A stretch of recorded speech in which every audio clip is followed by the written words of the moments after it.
The candles on the cake flickered mockingly, all 30 of them plus one for good luck, casting dancing shadows across 20 empty chairs.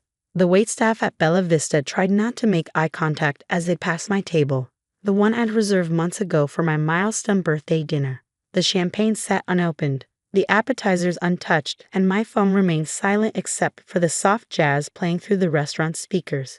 I knew exactly where everyone was. Through Bella Vista's floor-to-ceiling windows, I could see directly into La Lumiere, the upscale French restaurant across the street, the one I owned. The one where my ex-best friend Sophia Hartwell was currently hosting her surprise engagement party.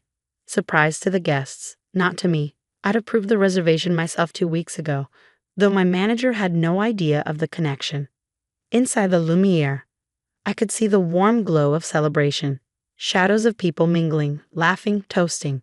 20 people who had RSVP'd yes to my birthday dinner were now raising glasses to celebrate Sophia's engagement to Marcus Webb, the man whose business lease I held, the man whose future I could destroy with a single document tucked in my purse. But I'm getting ahead of myself. To understand this moment, you need to understand how a friendship that began in Sandbox could end with me sitting alone on my 30th birthday, planning the kind of revenge that would make Shakespeare proud. My name is Jasmine Rodriguez, and Sophia Hartwell had been my best friend since we were 5 years old. We met on the first day of kindergarten when she'd shared her chocolate chip cookies with me after mine fell in the dirt. For 20 years, we were inseparable. Elementary school, middle school, high school, college. Every memory was intertwined with Sophia's presence. She was there when I got my first period in 7th grade, sneaking me pads from her older sister's stash. I was there when her parents divorced in 10th grade, letting her cry on my shoulder until my shirt was soaked through.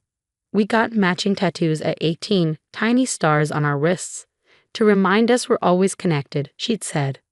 We planned our lives together with the certainty of youth. We'd be each other's maids of honor, raise our kids together, grow old on adjacent porches drinking wine and laughing about our wild younger days. When we both ended up in New York after college, it felt like destiny confirming what we'd always known. We were meant to do life together. The cracks started 3 years ago, though I didn't see them at the time. I'd been working in restaurant management since college, slowly climbing the ladder from hostess to server to manager. When my grandmother passed, she left me a substantial inheritance, not fortune, but enough to finally pursue my dream of restaurant ownership. I bought La Lumiere, a failing French restaurant with a prime location and unlimited potential. This is incredible, Jas. Sophia had squealed when I told her, hugging me tight. You're going to be amazing. I'm so proud of you. She'd been there for the renovations, helping me pick out color schemes and menu designs. She'd been there for the soft opening, playing hostess and charming guests. She'd been there for the grand opening, wearing the dress I'd bought her as a thank you for all her support. What I didn't know was that she'd also been there in the shadows, watching my success with growing resentment. Sophie had always been the golden one between us, naturally beautiful where I had to work for it, effortlessly charming where I was awkward, blessed with the kind of metabolism that let her eat whatever she wanted while I counted every calorie. In school, things came easily to her, grades, boys, popularity. I was always happy to be in her orbit, content with my supporting role in the Sophia show. But when I bought La Lumiere, something shifted. For the first time, I had something she didn't, success that was mine alone, that I'd earned through years of hard work and sacrifice. Must be nice, she'd started saying when I talked about the restaurant, having family money to fall back on. It was my inheritance off, and it only covered the down payment. Everything else is loans and savings. Still, she'd shrug, that new bitter edge creeping into her voice. Some of us have to actually work for everything. The comments got worse as La Lumiere became profitable. When we were featured in Time Out New York as a must-try new restaurant, she'd said the reviewer was probably sleeping with my manager. When we got a James Beard nomination, she'd suggested I'd only gotten it to fill a diversity quota. Each success was met with a backhanded compliment or outright dismissal. But I ignored it, making excuses for her behavior. She was stressed about her job at the fashion magazine. She was dealing with family issues. She was probably just PMSing. 20 years of friendship had taught me to weather Sophia's moods. Then she met Marcus Webb. Marcus was everything Sophia had ever wanted in a man. Tall, conventionally handsome, came from money, worked in commercial real estate. He owned the building 3 blocks from La Lumiere, where several trendy businesses operated, including a boutique fitness studio, an artisanal coffee shop, and a high-end pet grooming salon. He's perfect, she gushed after their first date. Did you know his family has a house in the Hamptons, and he drives a Tesla? I've been happy for her, genuinely. After a string of disappointing relationships, she deserved someone who treated her well. When she brought him to La Lumiere for their 1-month anniversary, I'd personally overseen their meal, making sure everything was perfect. That's when things got complicated. Your best friend owns this place, Marcus had said, looking around with interest. Prime location. She must be doing well. She does okay, Sophia had replied, that edge back in her voice. She got lucky with some family money. I'd bitten my tongue, focusing on plating their dessert. What followed was 6 months of watching Sophia slowly poison Marcus against me. Every interaction became an opportunity for her to undermine my achievements. When I hired a new chef who trained at a Bernardin, she told Marcus I probably promised him special favors. When I expanded our wine list to include rare vintages, she'd suggested I was being pretentious, trying to seem more sophisticated than I was. Your friend seems intense, Marcus had said to me at a group dinner, Sophia conveniently in the bathroom. Sophia says you've been acting different since you got successful. Like you're better than everyone. That's not. I'd started, but Sophie had returned, sliding her arm through his with a satisfied smile. The final straw came 2 months ago. I'd been planning my 30th birthday dinner for months, a milestone celebration with all our friends at Bella Vista, the one restaurant in the city I considered La Lumiere's equal. I'd sent out beautiful invitations, planned the menu, even arranged for a private dining room. Sophia had been helping me plan, or so I thought. 20 people confirmed. I told her excitedly over coffee. Even Jessica is flying in from Seattle. That's great, she'd said, stirring her latte with unusual focus. Hey, what do you think about Marcus? What do you mean? Like, do you think he's the one? I hope so, you seem really happy. She'd smiled then, a smile I'd seen before but never directed at me. It was the smile she wore when she was about to beat someone at something. Good, because I think he's going to propose soon. 2 weeks before my birthday, things started unraveling. First, Jessica messaged saying she couldn't make it after all, something had come up. Then Tom and Marie canceled. Work emergency. One by one, every single person who'd RSVP'd began backing out with increasingly flimsy excuses. By the week of my birthday, even Sophia was hedging. I might be a little late, she'd said, not meeting my highs. Marcus has this work thing that might run over. On a Saturday night? You know how it is. Real estate never sleeps. I knew she was lying. 20 years of friendship had taught me all her tells.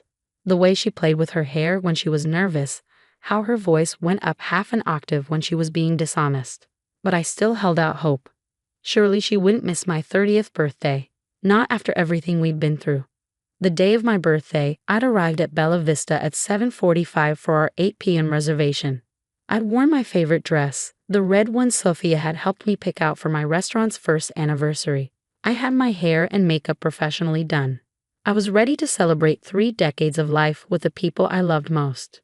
By 8:30, sitting alone at a table for 20, I finally accepted the truth. That's when I'd looked across the street and seen them all at La Lumiere, my restaurant, my 20 guests, including Jessica, who supposedly couldn't afford the flight, and Tom and Marie with their work emergency. All of them dressed up, champagne flowing, centered around Sophia in a white dress that could only mean one thing. She planned her engagement party on my birthday at my restaurant with my guests. The waiter at Bella Vista approached tentatively. Ms. Rodriguez, would you like us to adjust the table setting? No, I said, my voice surprisingly steady. But I'll take the champagne to go and box up the cake. I paid the substantial cancellation fee without complaint, gathered my things, and walked out into the cool September evening. But instead of going home to cry into a pint of ice cream like the old Jasmine would have, I walked to my car and retrieved a folder I'd been keeping for a very different purpose. You see, Sophia wasn't the only one who'd been keeping secrets. 3 weeks ago, I'd received an interesting proposition from a developer looking to buy out the building Marcus owned. The offer was generous, almost double market value, but it came with one condition. All current leases would be terminated within 30 days to make way for demolition. Marcus had been dragging his feet on the deal, and I knew why. The building generated steady income from established businesses. Why sell when you could collect rent indefinitely? But what Marcus didn't know was that I held significant leverage over his decision. The Lumiere's success had allowed me to expand quickly, very quickly. Through a series of shell companies and strategic partnerships, I quietly acquired stakes in several businesses around the city, including a controlling interest in the boutique fitness studio that served as the anchor tenant in Marcus's building. The fitness studio, whose lease agreement included a fascinating clause. In the event of eviction or lease termination, the tenant could trigger a domino provision that would allow all other tenants to break their leases without penalty. It was meant to protect the smaller businesses from being left in a ghost building if the main tenant left.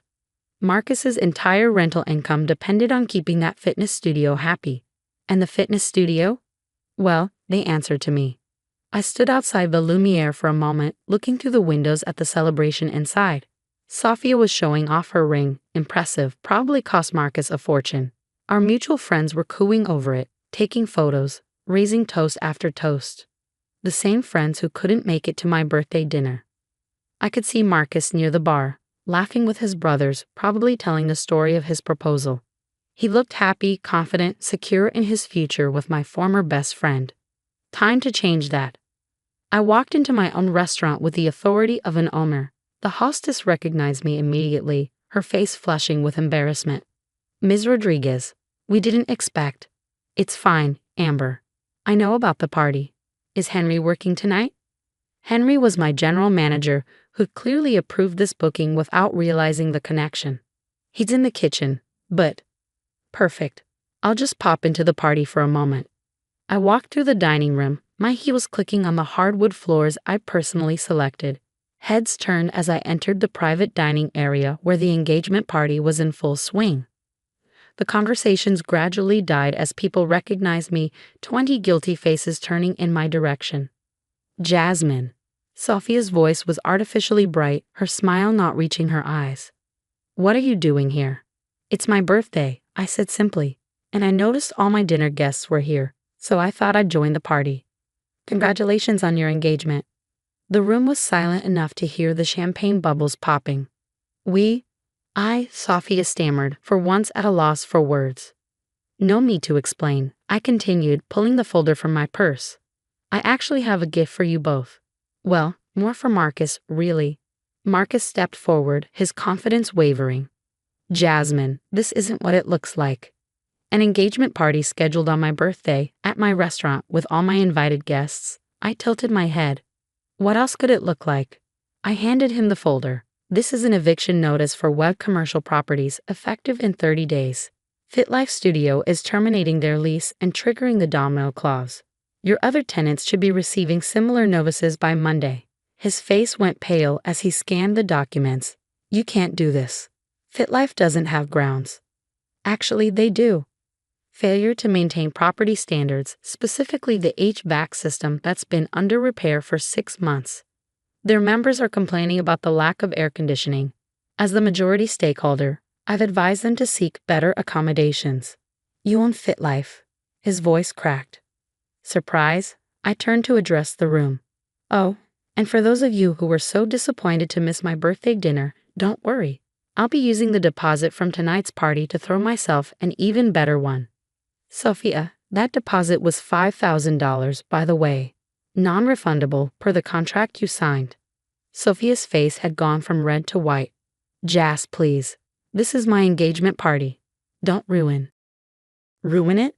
I laughed, and it sounded genuine even to my ears. Like you ruined my birthday.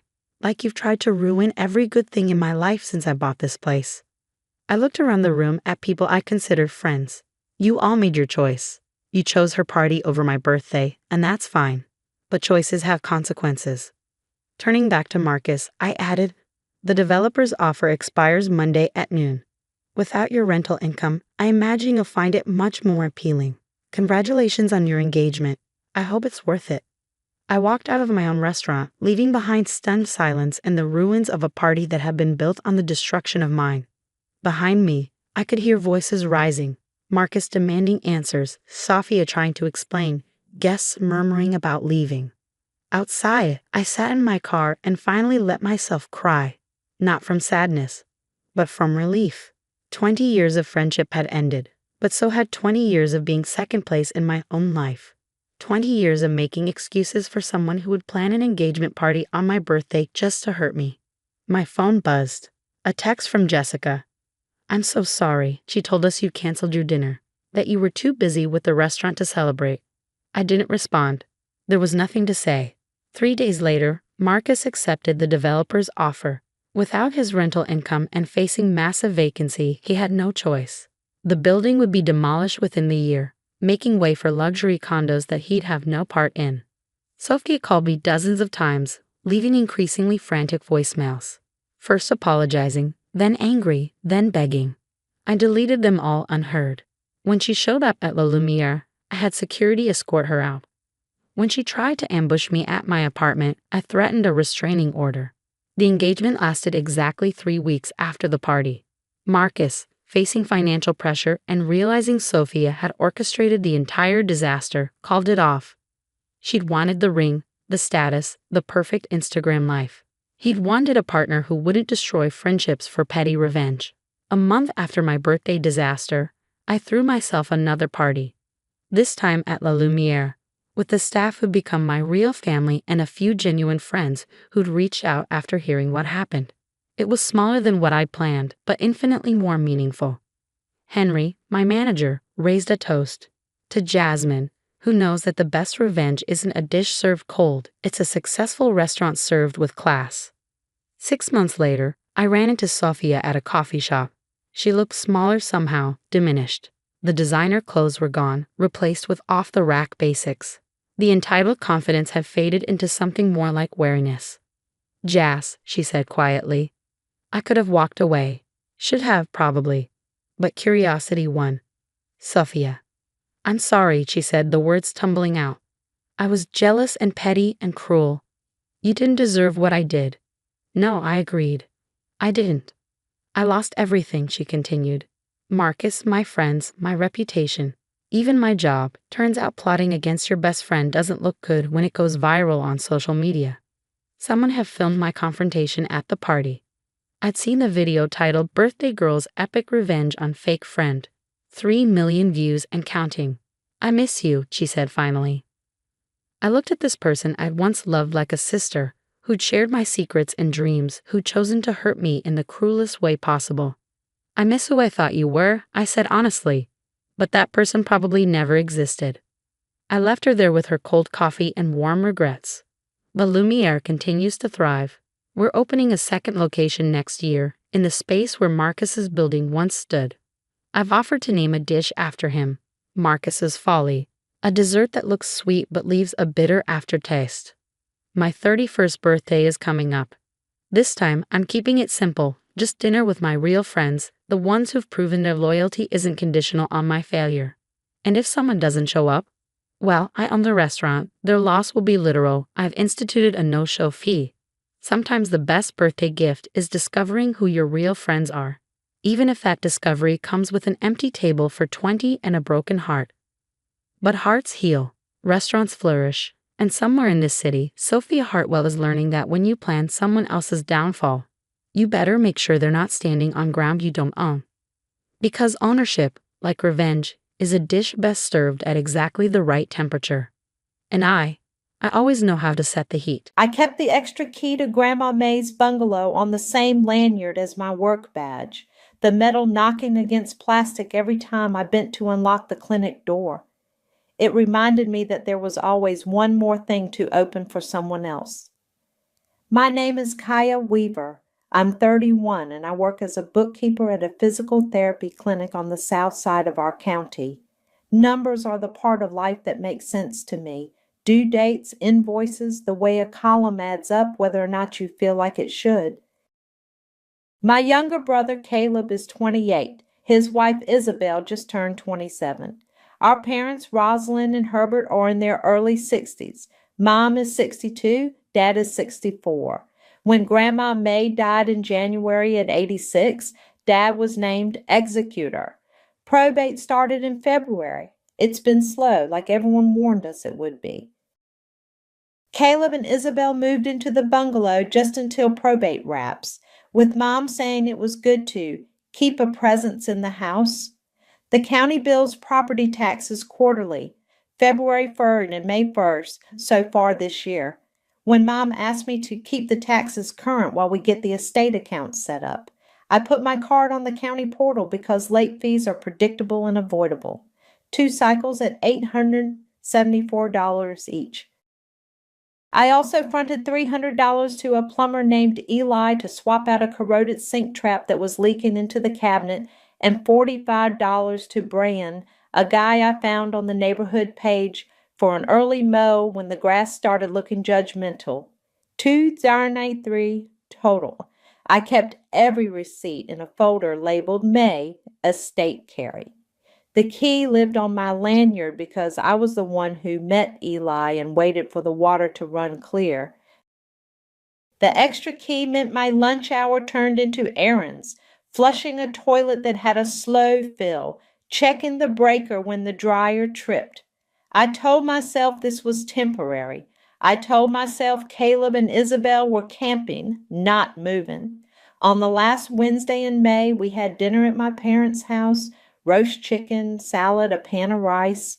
Dad asked Caleb about job leads between bites. Mom kept refilling Isabel's wine like that would oil the evening. The AC rattled in the vent above the table.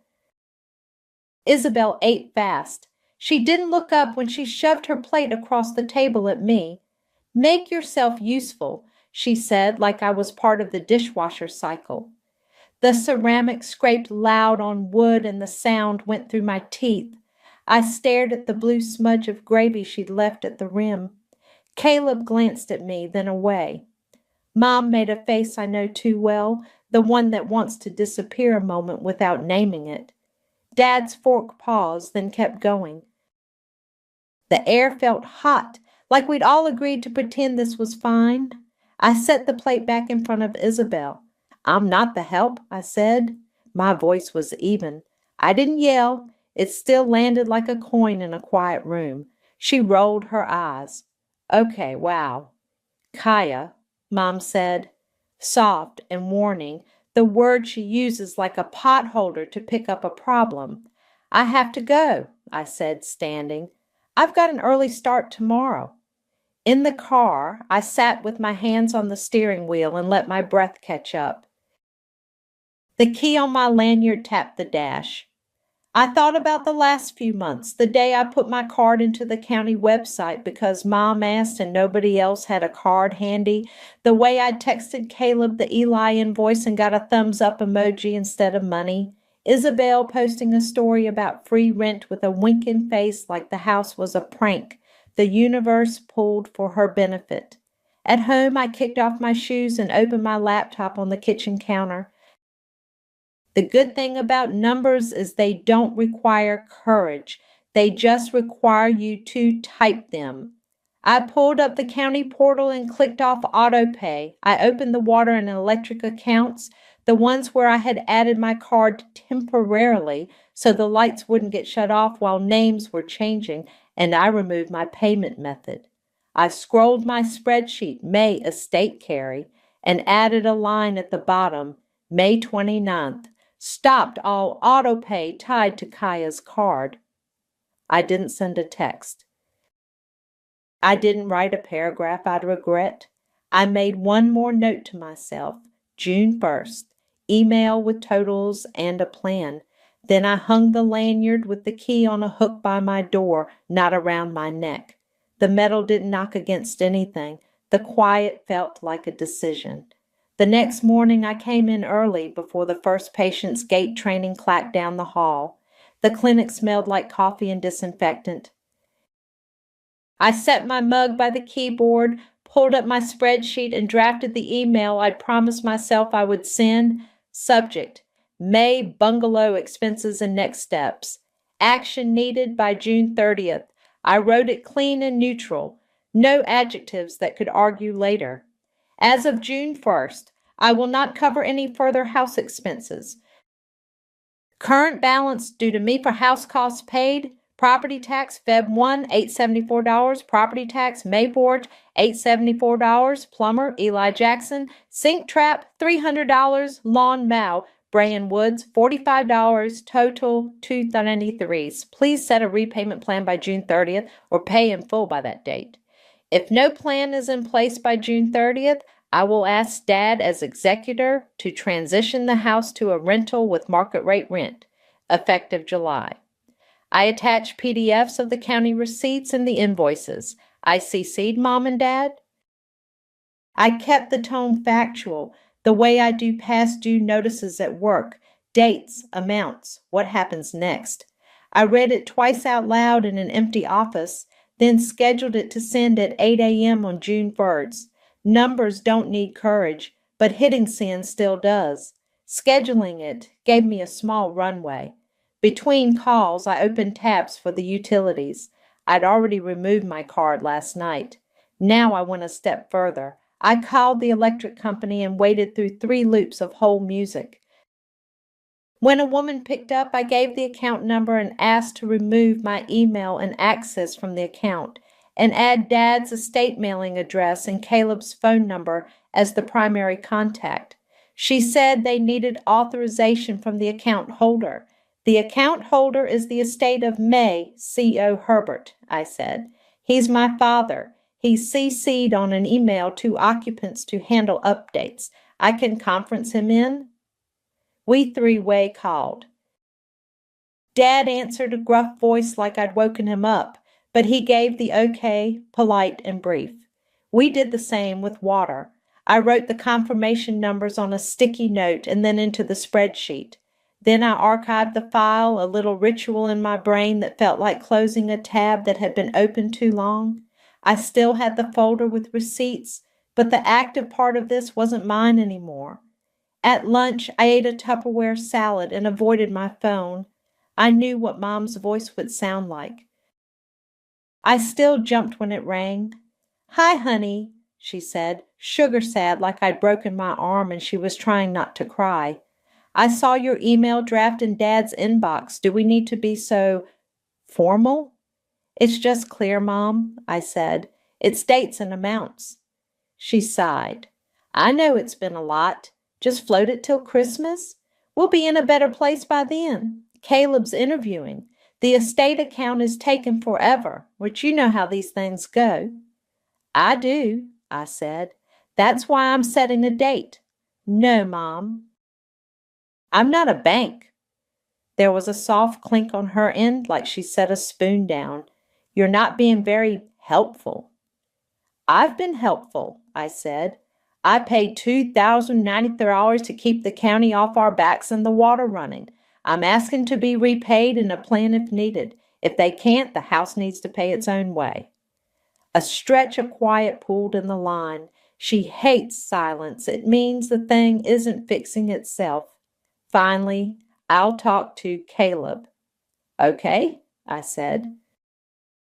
"I CC'd you both so we can keep it in writing." "Kaya," she said, and there was a lot in my name. "Think about how this looks." "It looks like a plan," I said, and we said goodbye in that half-chilly way families do when no one wants to hang up first. June 1st came with the clinic printer jamming. I fixed it with 2 fingers and sent the email. The lanyard with the extra key stayed on its hook at home, and I didn't miss the weight of it. I checked my inbox too often that day. Nothing. Caleb posted a photo of their cat on his story with "King of the Castle," which I decided not to read as commentary. Isabel liked a meme about some people needing control to feel safe. I set my phone face down and balanced the petty ledger in my head with the one in my spreadsheet. Dad texted a thumbs up to my email. Mom didn't reply.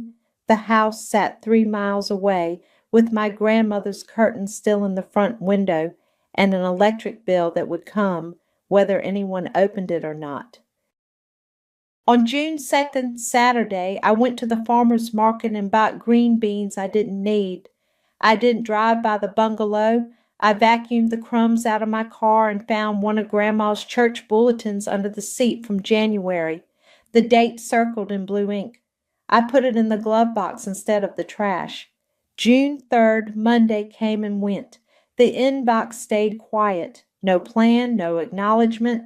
A quiet that felt deliberate, like if they didn't respond, the terms couldn't be real. I made dinner for myself, eggs and toast, and ate at my tiny table where I balanced books and late notices. The key didn't knock against anything. The calm I felt wasn't triumphant.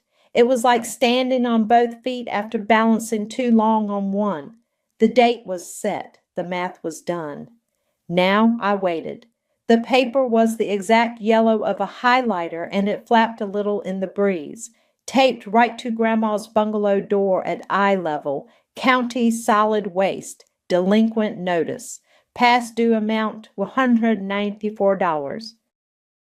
Penalty $97. Service interruption scheduled if not paid. Isabel texted me a photo before 9. Your payment bounced. I stared at it while the clinic copier chewed a stack of new patient forms. There was a little oval of tape shadow in the picture where the light caught it. There was no payment, I typed. I took my card off. I'm not your bank. 3 dots pulsed, then nice. So now the trash doesn't get picked up? You and Caleb need to set up your own payment or talk to Dad about the estate account, I wrote. The notice has the number to call. She sent a thumbs down and a screen grab of my as of June 1st email like it was evidence in a case. I locked my phone and went back to the numbers that do as they're told. By noon, Mom had called. I let it go to voicemail. I saw the picture, she said when I listened later, her voice in that sugar-sad register. Keep receipts and we can even up later, honey. Don't make a big deal of a little notice. The notice wasn't little. It was tape on a door from the county, and keeping receipts was what I'd already done. On my way home from work Friday, I drove down May Street. Habit more than choice. The bungalow sat under its maple like always, the same sag in the porch rail, the same chalk lines from some kid's hopscotch, the yellow paper still bright against the white paint. I didn't go in. I didn't touch the key on my lanyard. I stood on the walk, took my own photo for my records, and left it there. Sunday dinner came the way it always does, a text from Mom with the menu and a heart. Spaghetti and meatballs, garlic bread, salad. I got there a few minutes early with a grocery bag of seltzer. The house was warm. Dad had the baseball game on low in the living room. Mom was skimming sauce at the stove. Hi, sweetheart, she said, like last week hadn't happened. Grab plates. I set the table. Caleb came in with Isabel behind him, her sunglasses pushed up on her head. She didn't say hello. Caleb kissed Mom's cheek and took the salad tongs like he was helpful. We ate, forks and polite small talk. Dad asked about the clinic. I asked him about the game. Isabel told a story about her co-worker's birthday brunch that took too long. When there was a lull, Mom breathed in big. So I saw that little county thing. Keep your receipts, Kaya, and we'll even up when everything evens out.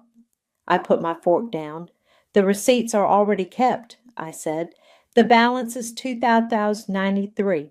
The plan is what I sent June 1st, repayment by June 30th, or we transition the house to rent in July. I'm not covering any more bills. Isabel snorted. We saw your email, calling it market rate like you're a landlord now. It's Grandma's house, I said. It needs to pay its own way if you can't. Caleb's jaw worked like he was chewing a thought. We're figuring it out, he said softly, not looking at me. Mom made the face that wants to turn a conversation into something you can fold and put away. Let's not turn dinner into a thing. I reached into my tote and set the yellow paper in the center of the table. I'd stopped on my way over and peeled it off. The tape took a curl of white paint with it. It stuck to my fingers. No one moved for a second. The big black letters did all the talking I'd been trying not to do. Dad pulled his reading glasses from his shirt pocket and leaned in. $97 penalty, he said more to himself. He doesn't like wasted money. Who's calling this in tomorrow? Caleb can, Mom said quickly. Or you can, Herb. You have the executor hat. It needs to come from the people living there, I said. I already removed myself from the utilities. The account has Dad's mailing address, Caleb's phone listed, the numbers on the notice. Isabel shifted her wine glass, the base squeaking against the wood. Kinda rude to bring a flyer to dinner. It's not a flyer, I said. It's the county. The math isn't personal. Caleb nodded once, eyes on the yellow. I'll call, he said. He looked up at me for just a heartbeat. We'll figure it out. Mom reached for the paper like she could put it in a drawer. We will even up later, she murmured, like a prayer she'd said for years. The date is June 30th, I said, not raising my voice. There isn't a later after that. If there's a plan, put it in writing. If not, we'll move to rent. Dad folded the notice in half neatly, then in half again. He slid it to the side of his plate. Okay, he said, and in his voice I heard that the stakes had finally gotten concrete. We cleared dishes without choreography. Isabel carried her own plate to the sink.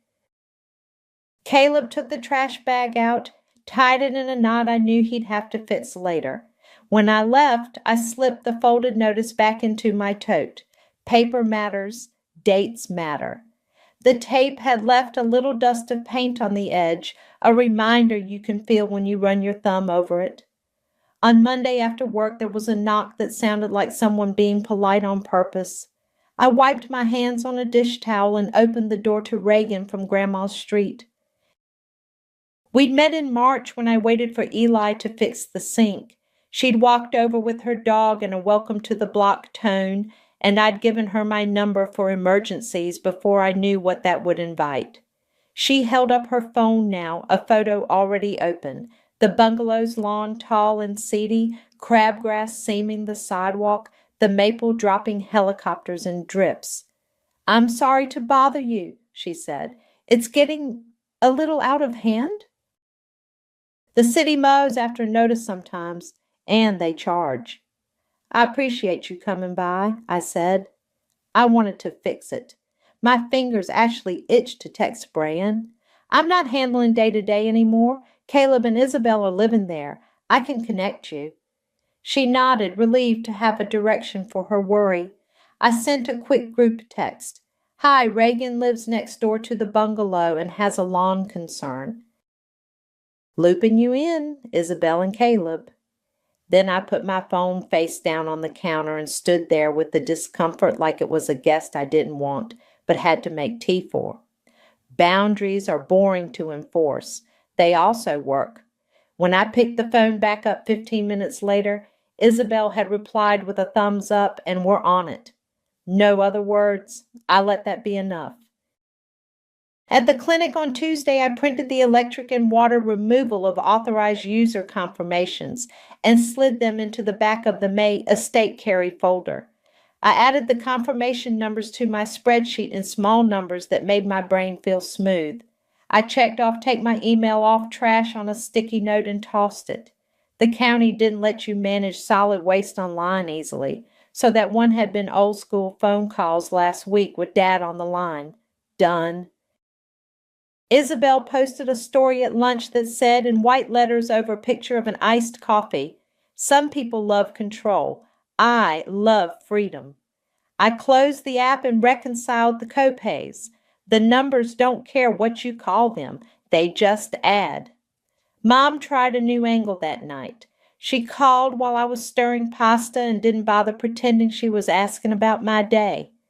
Think of Grandma's legacy, Kaya, she said. She wanted us to look out for each other. I am, I said, keeping my voice even. I kept the taxes current. I handled the plumber. I'm not going to let the county lien her house because of a trash bill. but I'm also not paying for it. Silence, then softly, it's just so unpleasant. Unpleasant is different from wrong, I said. June 30th is the date. On Wednesday, Dad texted, got a certified from the county at the house. I'll bring it by.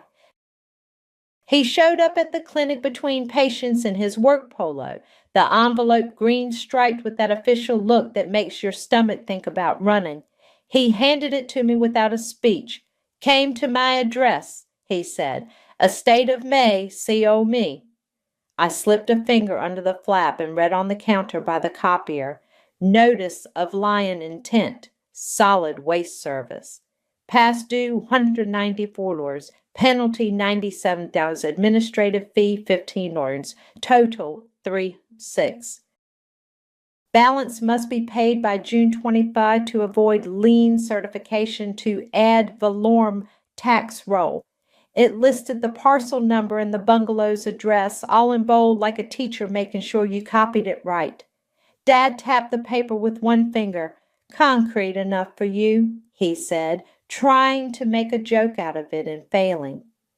It's clear, I said. Thanks for bringing it. You're doing the right thing, he said quietly. Then he left, the door chime dinging behind him. I took a photo of the notice and filed the original in the folder. Then I stood at the clinic window and watched a man across the parking lot fold a stroller with the kind of attention I needed to borrow. I didn't want to be the one who made everything harder. I wanted the lawn to be just grass and the trash to be a bin that rolled to the curb. I also wanted my boundaries to mean something even when no one clapped for them. I texted Caleb, we need to talk by Friday. Kitchen table at my place. I'll have options. He responded in under a minute. Okay. No hedging, no emoji. It made my shoulders drop an inch. I texted Mom and Dad in the same thread as my June 1st email. Lien intent arrived today for solid waste. Total $306 due by June 25 to avoid lien on property. Caleb and I are meeting Friday to discuss repayment plan and next steps.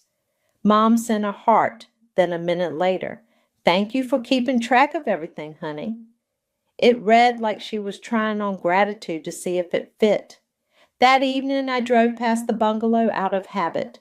The lawn had a couple of dark tracks through it, like someone had started with a mower and then stopped. The yellow notice was gone from the door. The trash bin was still at the side of the house under the eave. A cat sat in the window and blinked at me, bored. I kept driving and didn't park. At home, I set 2 printed forms on my kitchen table and wrote option A at the top of one and option B at the top of the other. I filled in blanks with dates the way I would for any client. June 30th, July 1st, 30 days. I made each sentence plain and short enough it could stand on its own without a phone call attached. Then I washed the pasta pot and left the papers to dry on the wood like something cooling from the oven. Friday would come either way, so would the 25th. Dates don't care if you're ready, they just arrive. Caleb showed up Friday evening looking like he'd slept in his clothes. He smelled like stale coffee and gas station mints. I'd cleared my tiny kitchen table, the one where I balance ledgers and eat microwave dinners, and set 2 pens and 2 neat stacks of paper side by side like placemats. He didn't take off his shoes. He sat and put his hands flat on the wood, eyes on the grain the way people do when they don't want to look up and make the next part real.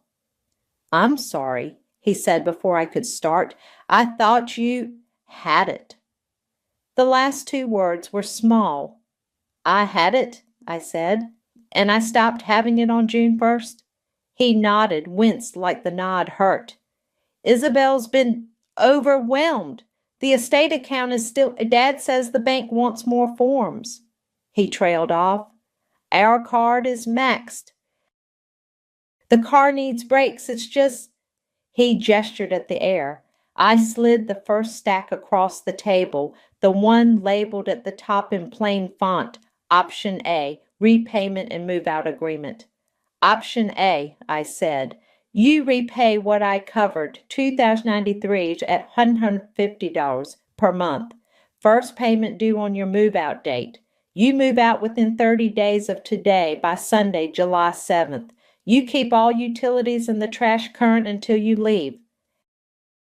You send me a photo of the solid waste receipt by June 25 so the lien doesn't hit the tax roll. He picked up the top page, scanned it, lips moving a little like he was trying to keep up with the words. July 7th, he repeated. We can do 30 days. He swallowed. 150. We can do that.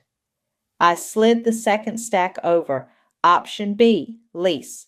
Market rate rent at $100 per month. 1 month deposit. Proof of income and the deposit due by next Friday, June 14th. Formal lease starting July 1st. Same requirements, utilities and trash current. No balance with the county. He looked at that one longer, then put it back down like it was heavier. We don't have the deposit, he said, voice barely above the hum of the fridge. And proof of income? Izzy's between schedules. My hours aren't steady. He rubbed his eyes. I don't want to get us into something and then miss the first month. Then it's option A, I said. We'll list the house for rent so there's no gap. You'll have the month to pack. No one's going to throw your stuff on the lawn. His mouth quirked like he wasn't sure if he could laugh. Thanks. I pointed to the line items. The trash bill is $306 with the fee now, due by June 25th. That has to be paid directly. I'm not adding anything else to the amount you owe me. We'll pay it, he said quickly. I'll call Monday. We'll figure it out. Call today if you can, I said. They're open on Fridays until 6 or pay online. The parcel number is in Dad's envelope. He flinched like I'd caught him in a test he hadn't studied for. Right. Okay, I'll do it tonight. I handed him a pen. Initial here for understanding the terms and sign there. His hand shook a little as he wrote his name. It wasn't dramatic. It was what happens when you make a decision you've been avoiding and your body catches up. We both signed and dated. I wrote first payment due July 7 in the margin and circled it. I added proof of trash payment by June 25 and underlined. I took a photo of each page with my phone and texted him copies before he asked. I'm going to email this to Mom and Dad, I said, so everyone knows what's happening. I'll also send you a link to set up automatic payments for the $150 on the 7th of each month. He nodded. Okay. We sat for a minute in the kind of quiet that isn't hostile, just empty of all the things we could say. He picked at a nick in the table. I know Isabel's been hard, he said. She's angry. She thinks you're... He stopped. She's angry. I'm not asking her to be grateful, I said. I'm asking her to be an adult. He let out a breath that sounded like it had been holding his chest hostage. I'll get boxes from the grocery store. We'll start this weekend. I'll come by to take photos Sunday afternoon, I said. For the listing, I'll stay out of your way. He stood, then hesitated. Thank you, he said, eyes finally meeting mine, for not letting it get worse. It's the county that doesn't let it get worse, I said. I'm just reading the dates. He almost smiled at that. At the door, he turned back. I'll pay the trash thing tonight. Send me the receipt, I said. After he left, the apartment smelled like his coffee for a while. I sat back down at the table and emailed the signed agreement to Mom and Dad with a short note. Caleb chose option A, move out by July 7th. First $150 due that day. Trash bill to be paid by June 25th. He's handling tonight. Dad replied with a simple, received. Mom wrote, thank you, and then 5 minutes later, we'll help them pack. I put the folder back in the cabinet and set a calendar reminder for July 7th and another for June 25th. The dates sat there solid as furniture. My phone buzzed an hour later. a photo of a county receipt, paid in full, $306, then a text from Caleb, done. The pen ink at the bottom of our copies was still drying. The plan was not a feeling anymore. It was signatures and numbers and a red circle around a Sunday on my wall calendar. The agreement sat on my table like it weighed more than paper. I slid it into the May estate carry folder with a fresh tab labeled Repayment Caleb. I forwarded the signed PDF to Dad again with a short line, for estate file. He replied, filed, which is his version of a hug. Isabel didn't come to the meeting. She sent a paragraph an hour later that read like she'd started at a sprint and never slowed down. I can't believe you're stealing the house out from under family, like it's a thing on a shelf you decided you get to keep. We were told we could be there until probate ends. This is abusive. Enjoy your landlord power trip. No line breaks, no question marks. I typed 3 drafts and deleted them. Then I wrote, Caleb signed an agreement. Move out is July 7th. I'm listing the house this week with Dad's okay. I CC'd Dad. Isabel left it on scene. Sunday afternoon, I drove over with my camera. I texted first. I'll take photos for the listing. Then I'm out. Caleb leaned in the doorway with a roll of painter's tape around his wrist and a scuffed box at his feet. He looked tired but calmer, like choosing had let him put one foot on the ground. Living room first? I asked. Yeah, he said. We moved our stuff to one side. Isabel was in the bedroom. I could hear drawers opening and closing with a little too much emphasis. I kept my shoes on and moved through the house like a guest, slow and careful. I took pictures of the light on the hardwood, the kitchen with its old enamel sink, the tidy bathroom where Eli's new trap shone under the cabinet like a piece of jewelry no one would see. In the hallway, I passed the hall closet and saw the box of Grandma's dishes tucked under the coats. The top plate was blue willow, the one with the chipped edge from a Thanksgiving 3 houses ago. I left it there. I'm not a museum. Back at my table that night, I wrote a listing that sounded like a person, not a brochure. 2 bedrooms, 1 bath, quiet street under maple, washer, dryer hookups, window AC units, small fenced yard. $100 per month, no smoking. I included managed by family during probate, formal lease provided. I sent it to Dad. He wrote back, listed. Background checks a must.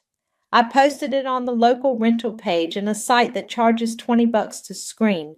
I set up a Google Voice number so my phone wouldn't explode. By noon Monday, my inbox had 23 messages and 4 sounded human. I called back the ones who had punctuation and jobs. A woman named Ainsley left a voicemail with a clear voice. Hi, I'm a 4th grade teacher at Eastview. I'm looking for a quiet place. I have a cat and references. She offered to bring a folder, which made me like her before I met her. We set a showing for Tuesday at 5. I texted Caleb. Showing tomorrow. Can you crate king? He wrote back, yes, we'll be out. Mom called that night. She didn't say hello. Could we do 1 more month? She asked, straight into it. Just August and then they'll be out. Isabel's sister might have a place by then. They have 30 days, I said. That is 1 more month. She made a small sound like I'd set a dish down too hard. You're being so unyielding. I'm being clear, I said. They agreed. The listing is up. The trash is paid. The county won't add a lien. This is as gentle as this gets. She sighed. I'll help them pack. Thank you, I said. Boxes are good. Label them. Tuesday at 5, Ainsley showed up right on time in a blue cardigan, even though it was warm, carrying a neat folder with tabs. She had the calm of someone who manages 25 children before lunch. Her hair was pulled back in a way that said, "I make lists." "Hi, I'm Ainsley," she said, smiling like we were both trying to make the same thing happen. "Kaya," I said. "Come on in." We walked the room. She asked practical questions. How old is the roof? Does the stove work? Who handles lawn care? I answered in the same register. 12 years. Gas stove, reliable. Tenant handles lawn. I can recommend someone affordable. She scribbled notes on a printed checklist. She handed me the folder at the end without ceremony. Pay stubs, a letter from her principal, references, a clean background check she'd already run on herself because our HR makes us do one every summer anyway. I didn't know people did that, but of course a teacher would. "This feels right," she said simply, standing in the doorway with the afternoon light catching dust in the air. "If you'll have me." "I'll run my screening and check references," I said. "I'll let you know by Friday. If approved, deposit and first month's due at least signing." She nodded. "I can bring a cashier's check." After she left, I texted Dad. "Met Ainsley, teacher, strong application, running screening." He wrote, "Sounds good." An hour later, my phone buzzed in the parking lot of the grocery store. "Isabel, we put a box of Grandma's dishes in your trunk. You seem to want them so bad." I looked up reflexively, scanning the lot, then popped my trunk. There it was, a cardboard box with kitchen and marker, edges soft from age. The top plate was Grandma's blue willow, the chip like a crescent moon near the rim. For a second I thought about the Sunday we ate pie on the porch and Grandma told us about moving into the bungalow in 1959, how the maple had been a stick then. I lifted the plate and wrapped it in the dish towel I keep in the trunk for groceries that sweat. I set it gently on the passenger seat. I closed the trunk and took the rest of the box upstairs because there were other plates in there that deserved not to be dashed around as a point. I texted Caleb. "Got the dishes. Please don't put things in my car without asking." He wrote back, "That was Izzy. Sorry." I put the blue willow on my counter and washed it by hand. Heirlooms don't fix habits. Contracts do. I dried the plate and slid it into the cabinet like a ledger balanced to the penny. Then I opened my laptop and checked the tenant screening dashboard. Ainsley's report pinged complete, clean. Her references picked up on the first ring. Calm made the air feel different, even in my small kitchen with a cardboard box at my feet and the smell of dish soap in the air. Move-out day was cardboard and humidity, the kind that makes tape lose its stick so you have to press harder. I pulled up at 9 with a sleeve of trash bags and a small cooler of waters because I didn't want thirst to be the fight we had. The bungalow looked both emptier and messier at once. Boxes stacked along the wall, a basket of orphan socks by the couch. Mom was in the kitchen labeling a box pantry like the word could organize anything. Dad hovered in the doorway, hands in his pockets, his let's keep the peace aura turned up to medium. "Morning," I said. Caleb nodded, hair damp at the edges. "Almost done." Isabel straightened from a pile of curtain rods with the air of someone summoned to a stage she didn't audition for. "This is bent," she said, holding one up like it was a broken law. "It was already like this." "It can go in the donate or the trash," I said. "Up to you." She rolled her eyes and slid it into a box marked MISC. I set my notepad on the kitchen counter and opened my phone camera. "I'm going to do a quick walkthrough," I said to Caleb. "Just documenting condition." He swallowed. "Okay." I started in the bedroom, scuffed paint where a dresser had kissed the wall too hard, a nail head shiny where a picture had been. In the hall, the smoke detector was missing over the doorway, the mounting bracket a little circle of dust. I made a note, replace. In the bathroom, Eli's trap was clean and dry, a small mercy. The yard out back had gone patchy where boxes had sat too long on the grass. A corner of the fence leaned like it wanted to nap. Nothing catastrophic, just the wear of people living. Dad followed me with his silence, then finally said, "You'll want to get a fresh detector in here today." "I brought one," I said. "I'll install it after the keys." We ended in the living room where the cat carrier sat open like a trap without bait. Caleb wiped his palms on his jeans and handed me a small ring. 2 keys, and the little one for the back door that always stuck. "I'm sorry," he said, eyes on the floorboards, "for all of it." "I know," I said. I believed him. Belief doesn't change terms, it just makes the air easier to breathe. Mom came in with a box of spices and looked between us. "We're almost out of your hair," she said, too bright. Then a notch lower to me, "Let's keep this kind." "It is," I said. He handed me the keys.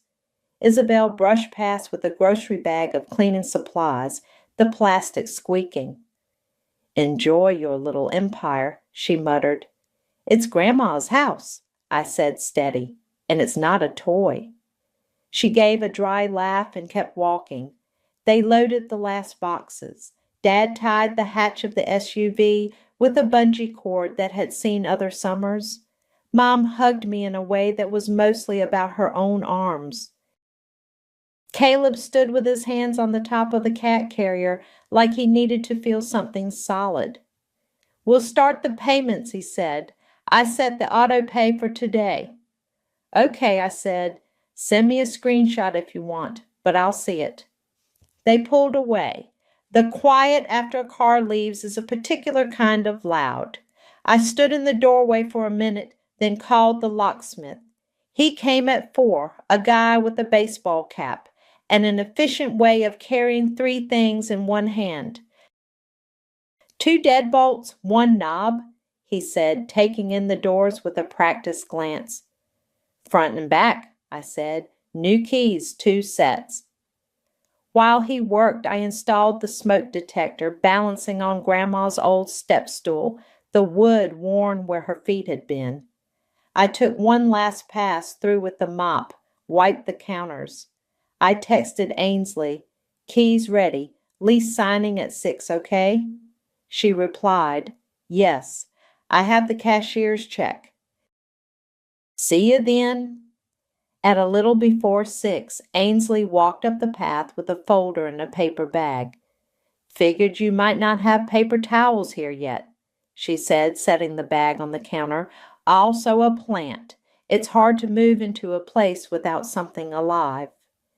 We sat at the kitchen counter where so many lists had been made. I slid the lease across. 12 months.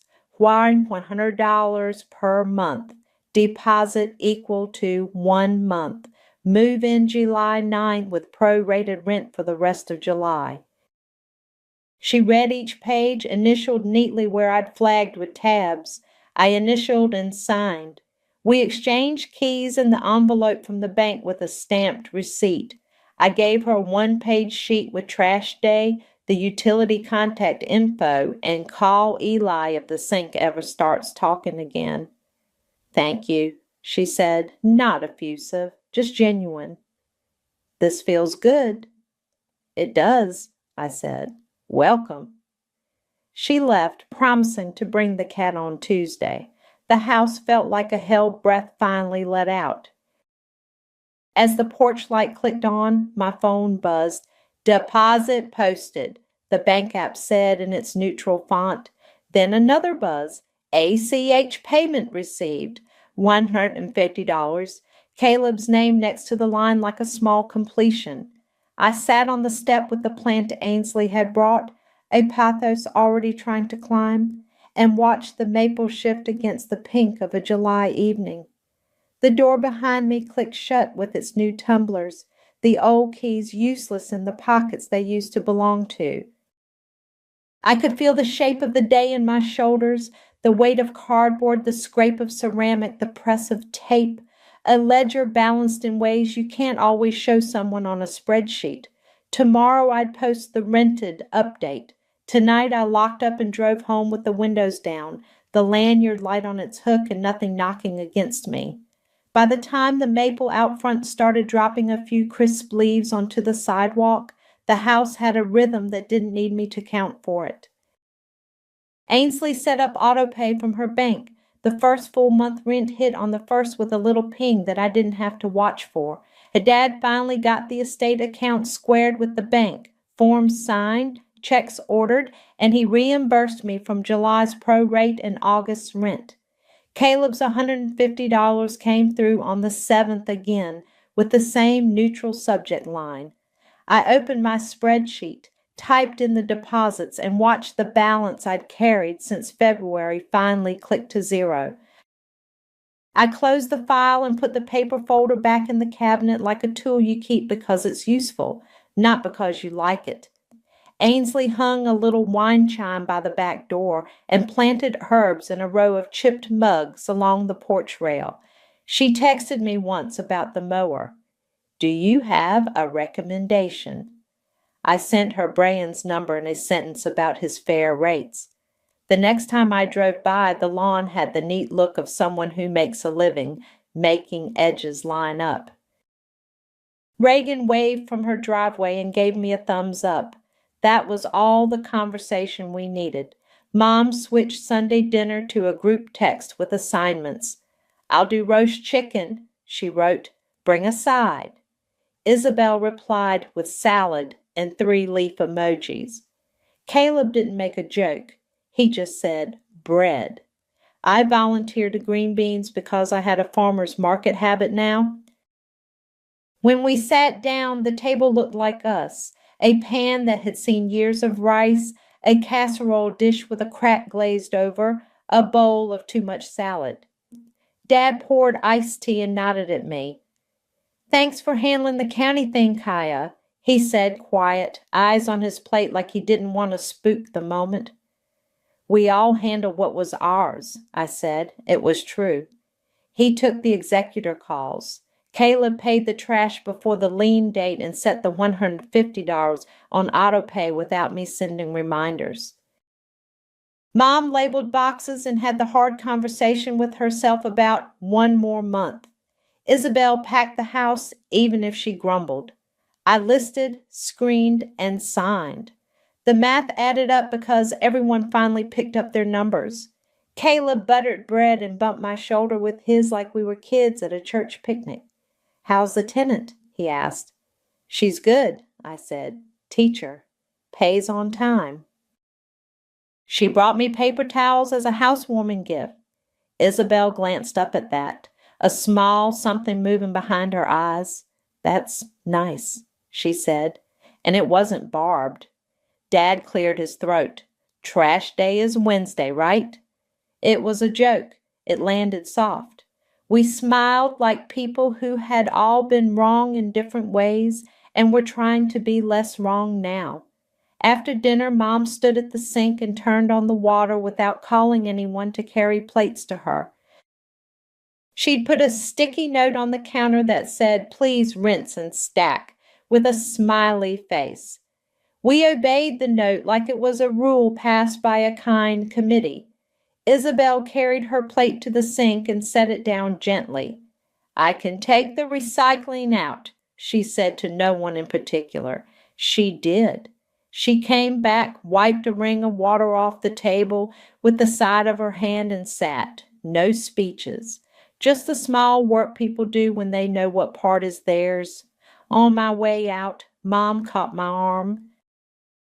"I'm proud of you," she said, like she was trying the words on to see if they fit. "You were clear." "It helped," I said. We hugged in the hallway where Grandma used to hang our coats on 2 small hooks when we were little. Mom let go first. At home, I opened the cabinet and took down the blue willow plate. I used it for a slice of leftover pound cake I didn't really need. The chip caught the light. I thought of Grandma's hands, the step stool, the way the bungalow's front door sounded with the new lock, and how it didn't ask me to carry anything extra when it closed. My phone buzzed on the counter, 2 notifications, one after the other. Rent received. H transfer received, $150. The lines in my ledger didn't care if anyone learned anything. They just balanced when they balanced. But the house was paying its own way. The county had nothing taped to the door, and the key lived in a drawer now instead of on my lanyard. That felt like a kind of learning we all could live with. The next Sunday, the group text chimed again with a menu and a couple of check marks as people claimed dishes. No one asked me to float anything. No one suggested one more month. At dinner, the iced tea sweated on the table, and we passed bowls hand to hand without stacking them in front of me. When we finished, everyone stood and carried their plates, even Isabel, who didn't look at me when she reached for the dish soap, which somehow made it easier. Consequences had done their quiet work. No lectures needed. I dried my hands on a towel and leaned back against the counter, the sound of water and forks and small talk filling the room exactly the amount it was supposed to. When I left, I put my toad on my shoulder and glanced once at the sticky note by the sink. It was still there, curling a little at the corner, doing its job. I said goodbye in the doorway. No one handed me their plate. Garrett swore it would be an hour, tops. He said it like a cashier saying, "Next," easy and automatic. 1 foot in my doorway and his hand already reaching for the keys on the hook. My name is Jasmine Ramos. I'm 26. I open a bakery at 6 a.m. and I keep my life on a tight schedule because if I don't, it slides. I rent a small second-floor apartment over a hair braiding shop on Cedar and 9th, 3 blocks from the Namert 12 bus. My car is a silver 2011 Corolla with a teal Support Local Bakers bumper sticker and a trunk that rattles if I hit potholes on Pine.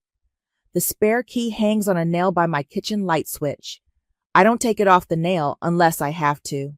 "It's Tuesday," Garrett said, grinning.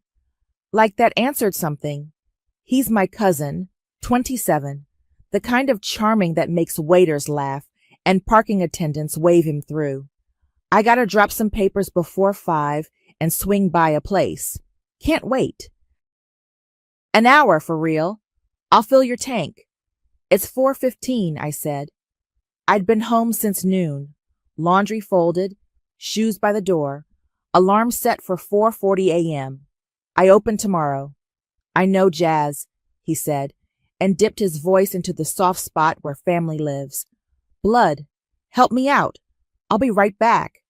He lifted the key ring and jingled it like I'd already agreed. I did the math anyway. The drop-off, the swing by, the gas stop. He sees clocks as ideas. I see them as boxes to check. I looked past him at the slant of late sun on the opposite building and thought about the walk to the bakery in the dark if he wasn't back. 1 hour, I said. I need it by 6 a.m. at the latest. "An hour," he promised, then kissed the air next to my cheek and jogged down the stairs.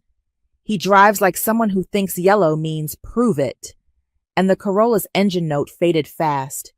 I put the keys off the hook in my head, left the spare where it was, put my phone on the counter and went back to my list, wiped counters, packed breakfast for tomorrow, set out the work shoes. At 5:20 I texted, "All good." "Running late," came back. "Tomorrow, promise." I stared at the bubbles and typed, "You said an hour," then deleted it. It's not that I'm scared to press send. It's that I've learned which messages just echo. My Aunt Angela, Garrett's mother, 55, good at smoothing everything until it shines, has said since we were kids, he's good for it, and sometimes he is, late. My Uncle William, 56, lifts a brow and keeps grilling. By 7, I reheated leftovers and ate them over the sink. By 9, I set my alarm and tried to sleep around the empty space in the lot below my window. The shape of my car's absence sat in my chest like a door I'd forgotten to lock. My 4:40 a.m. alarm cut through heavy dreams. I checked my phone before my feet hit the floor. No new messages. I brushed my teeth, put on my bakery t-shirt, laced my black non-slip shoes, and listened for the buzz that didn't come. The street outside was quiet, the hair shop dark, the air wet and cold. The Neomer 12 doesn't run often before 5, and by the time it got to Cedar, it would make me late. I put the spare key in my pocket, then made myself take it back out and hang it on the nail. I didn't want to start this day by lying to my future self. The walk is 35 minutes if I keep pace. I hugged my jacket tighter and counted porch lights.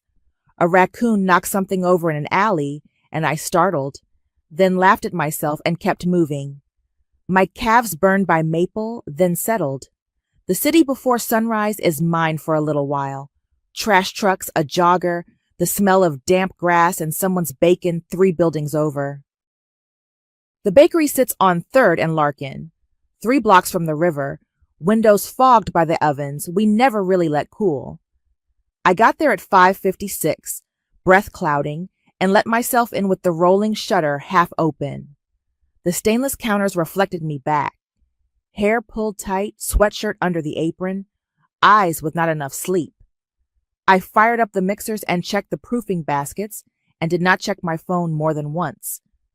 At 7:12, a text. Yo, got caught up. I'll swing by later. Tomorrow latest. Later today, I typed. Then I deleted today and just wrote, I need my car to get to work. Green bubble sent. Red, no reply. I wiped sugar off the floor while muffins rose and pretzels boiled. I made change for a woman who wanted a dozen iced cookies for her office. I took 2 Advil at 9 and told myself I'd nap after my shift, if I wasn't walking home too. Trinity, my little sister 22, steady in ways that don't make noise, texted a meme about coffee and a heart.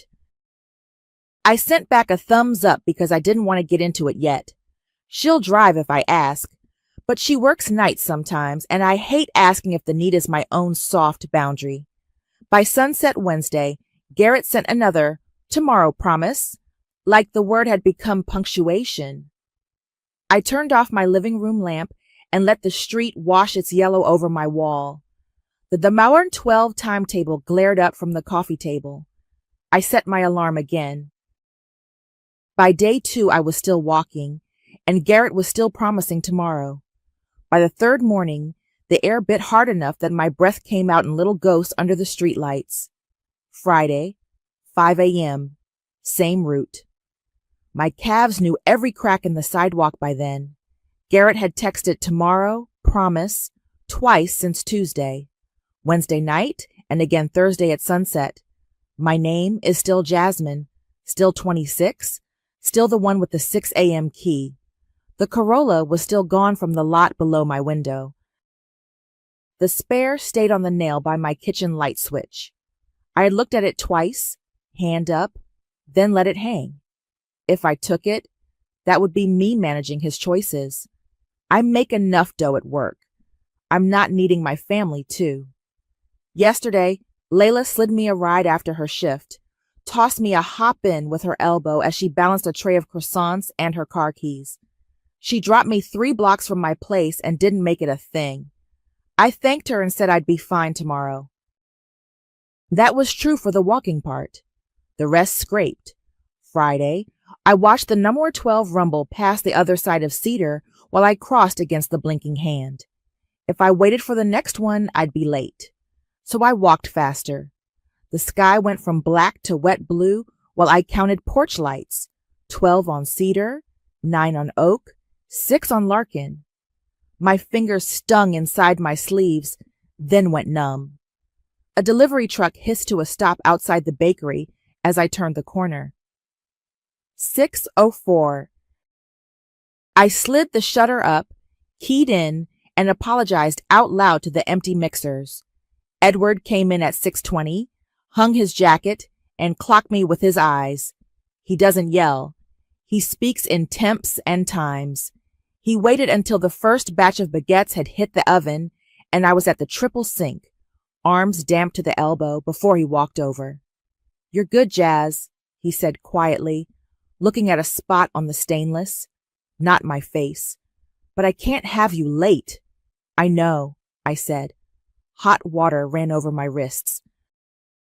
"It won't—" "Call me if you need me to cover 10 minutes, he said softer. "Once.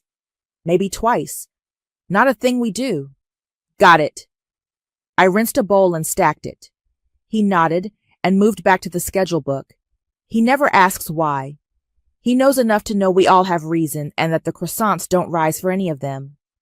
At 7-Eleven, my phone buzzed on the flowery prep table. "Garrett, traffic was crazy. I can swing by later." At 8:02, had to help Tobias with a lift. He was stuck. At 8:37, quick stop turned into a longer thing. Don't stress. I wiped my hands on a towel and typed, "I open at 6, then erased it. I tried my mother's old trick, count to 10, 1, 2, 3. My thumb hovered over the screen, 4, 5. Numbers don't make buses run more often. I put the phone face down and pulled a tray of cinnamon rolls to glaze. Between the morning rush and the lull, Layla leaned one hip against the counter and stared at the boxes. "You get your car back yet?" "Nope." She squinted. "You want me to swing you close to home after? I'm headed toward 9th anyway." "You did yesterday," I said. "I won't ask twice." "You didn't ask." She blew a stray bang out of her eye. "You going to light him up?" "Trying not to set anything on fire in a bakery," I said, and she huffed a laugh and pushed off the counter. She's practical. She knows when something is a choice and when it's a mess. The lunch orders printed. I lined up baguettes and turkey and kept the slices even. A woman asked for a dozen iced cookies in the shape of stars. I boxed them and tied the twine just tight enough. The rhythm helped. Cut, spread, wrap, charge. The register drawer thunked closed heavy with small bills. Every time my phone buzzed, that little ripple went through me anyway. At noon, Garrett again. "I'll get it to you tonight. Promise." I typed, "Tonight what time?" He didn't answer. On break, I stepped out back and leaned against the cool brick. The alley smelled like proofing yeast and damp cardboard. I scrolled up through his messages. Traffic, Tobias, longer thing, same rhythm, different excuses. I hated the way my chest went tight when I recognized the pattern. I don't like feeling predictable. Trinity texted at 12:18. "You seen Charlotte Lee's new photos?" My stomach fell like I'd missed a step. Charlotte lives down the block from me. She posts everything. Cats, porch plants, Sunday plates. We're mutuals because of family barbecues and borrowing eggs. I didn't want to see my car living some other life on her page. I didn't want to be wrong either, thinking the worst when maybe it was just selfies and her tabby curled like a croissant. I watched the typing dots from my sister, then nothing. The oven timer beeped inside, and I pushed off the wall. I went back in, set another tray to cool, and told myself I'd look after the next batch. My hands were steady. My head wasn't. I checked Charlotte Lee's page on my second break. I wiped my hands, turned my phone brightness down, and scrolled. Her new album was Weekend Roundup with a sunflower emoji, a paper plate with ribs, a dog in a kiddie pool, 2 guys I didn't know playing cornhole, a backyard I didn't recognize, chain link fence with morning glories, not my uncle's wood slats, no silver Corolla, no teal sticker. Trinity texted right after, "Different house. From Sunday, I think." "Yeah," I wrote back. "Not us." I slid the phone in my apron and went back to the slicer. The blade hummed. The lunch rush hit like it always does. Fast orders, regulars who don't look up from their phones, a kid with frosting on his nose. I placed cookies in a white box in tied twine. I refilled the ice bin. I didn't think about the new hour 12 because thinking doesn't make it arrive faster. At 1:47, my phone buzzed again. A DM from Madison. She lives 2 blocks over. Sometimes buys day-old baguettes for croutons. Hey, weird Q, is your car the one with the teal Baker sticker? Yes, I typed. Why? Saw it downtown like 20 minutes ago, she wrote. 3rd and Juniper. Bright paper under the wiper. Thought it was a flyer, then realized it looked like a ticket. I circled to check, but it was gone when I came back. I leaned back against the flour bags and let air out slow. How sure? I wrote. Pretty sure, she wrote. That sticker is loud, LOL. Thanks for telling me, I typed. If you see it again, can you text me? I owe you a scone. Deal, she sent, and a croissant emoji. I put the phone down on the prep table and watched the green message light blink, then steadied my breath. Ticket meant the car had been parked, not stolen to a chop shop. Ticket also meant money. I picked up a clean towel and wiped the same clean spot twice. At 2:05, I texted Garrett, "Where's my car today?" No answer. At 2:41, "Where are you with my car right now?" 3 dots, then a selfie rolled in. Garrett grinning, thumb up, a plastic cup in his other hand, the corner of someone's deck behind him. Caption, "Chill, I got you." I looked at his face for a long beat, then typed, "Where?" No reply. The dots appeared, went away, appeared again, then nothing. Count to 10, I told myself. I made it to 6 before a bell dinged and I had to swap a tray. When I looked back, my screen was still quiet. Edward did a slow walk past the front at 3, checked the pastry case, checked me. I kept my hands moving. He said nothing, which was its own kind of speech. We closed the front at 4 to clean. I hosed the mats out back and water spattered my shins. My phone buzzed twice in my apron. "Trinity, you okay?" "Fine," I wrote. "Working." She sent back a thumbs up and then, a minute later, "Want me to swing by after my class? I can take you to the store if you need stuff." "I'm good," I wrote. "Thank you." Inside, Layla was scraping caramel off a sheet pan. "You get a pin on him?" she asked without looking up. "He sent me a party face," I said. She blew out a small, dry laugh. Men who say relax are never the ones who handle the thing. I threw the wet mats over the rack and watched water drip. I don't like broadcasting, but I also don't like pretending I don't see what I see. The math is easy, miles, minutes, money, but sometimes the part that costs the most is the ask. At 4:37, I locked the side door. The street smelled like wet bread and river air. My feet ached. I pictured my car where it should be, and then pictured it with a white slip tucked under the wiper. I pictured Garrett not picturing me at all. I walked the first 10 minutes home. Then the Gakchitwerp pulled up behind me at Oak, and someone rang off. I got on because it was there, and because my legs were one long soft burn.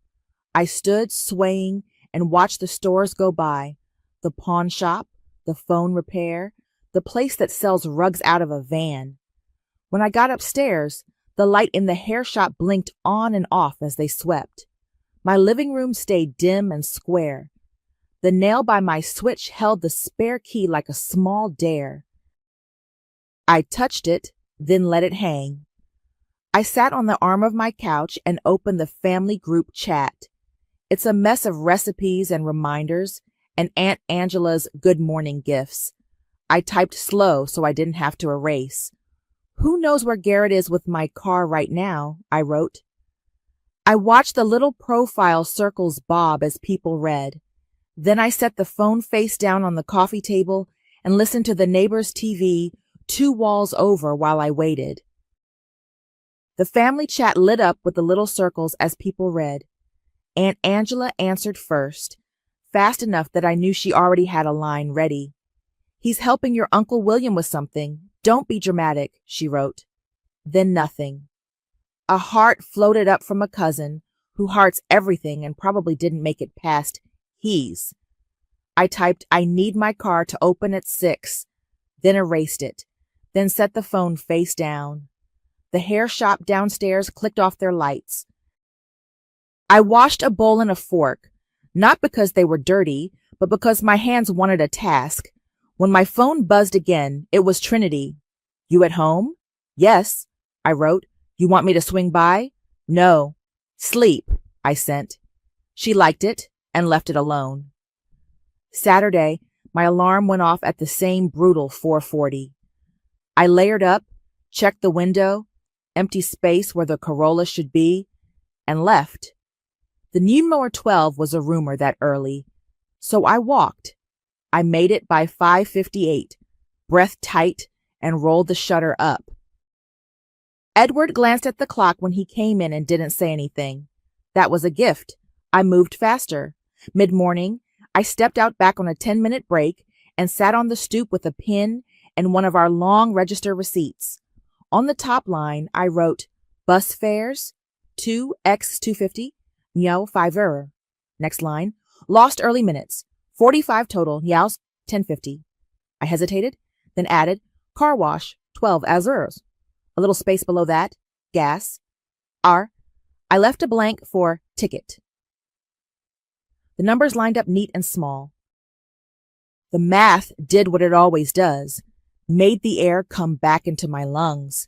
This isn't a fight if it's a bill. Layla pushed the back door with her hip and held out a coffee. You look like you're balancing a budget back here. I am, I said, folding the receipt and tucking it into my apron. How's the case? Down to 4 croissants and a dozen stars. She took a sip of her own coffee. Any movement? Aunt Angela says he's doing something for Uncle William. Layla made a face like she'd bitten into a lemon seed. Of course he is. Inside, I knocked out another round of baguettes and pretzels. The rush smoothed and broke. At 2:12, Garrett texted, BBQ tomorrow. You coming? I stared at the screen. He hadn't answered, where? He hadn't said ticket. He was inviting me to eat ribs on the same breath he'd used to borrow my car. What time? I typed. After church, he wrote. Uncle W's. Bring those pretzels. I didn't answer. I wiped down the stainless, counted tips, set tomorrow's proofing. When we shut down at 4, I locked the side door and felt the familiar ache move from my calves up into my shoulders. I walked the first blocks home on tired legs. Then the Naxir 12 came when it came. I let it take me the rest of the way because I was done being proud. At home, I ate standing up, leftover pasta, slice of bread, and opened my old laptop. I pulled up a simple invoice template I use when people order custom cookies. I changed, thank you for your order, to payment due upon receipt. I typed my name and phone at the top, then added line items, gas, parking ticket, car wash, 12 porn. I left the bus fares and the early minutes off. Clean and undeniable is better than right in every corner. Total, Holstam. T8. I printed 2 copies and slid them to the edge of the table to dry. The printer made that slow grinding noise that says it's close to retirement, and I patted it like a creaky dog.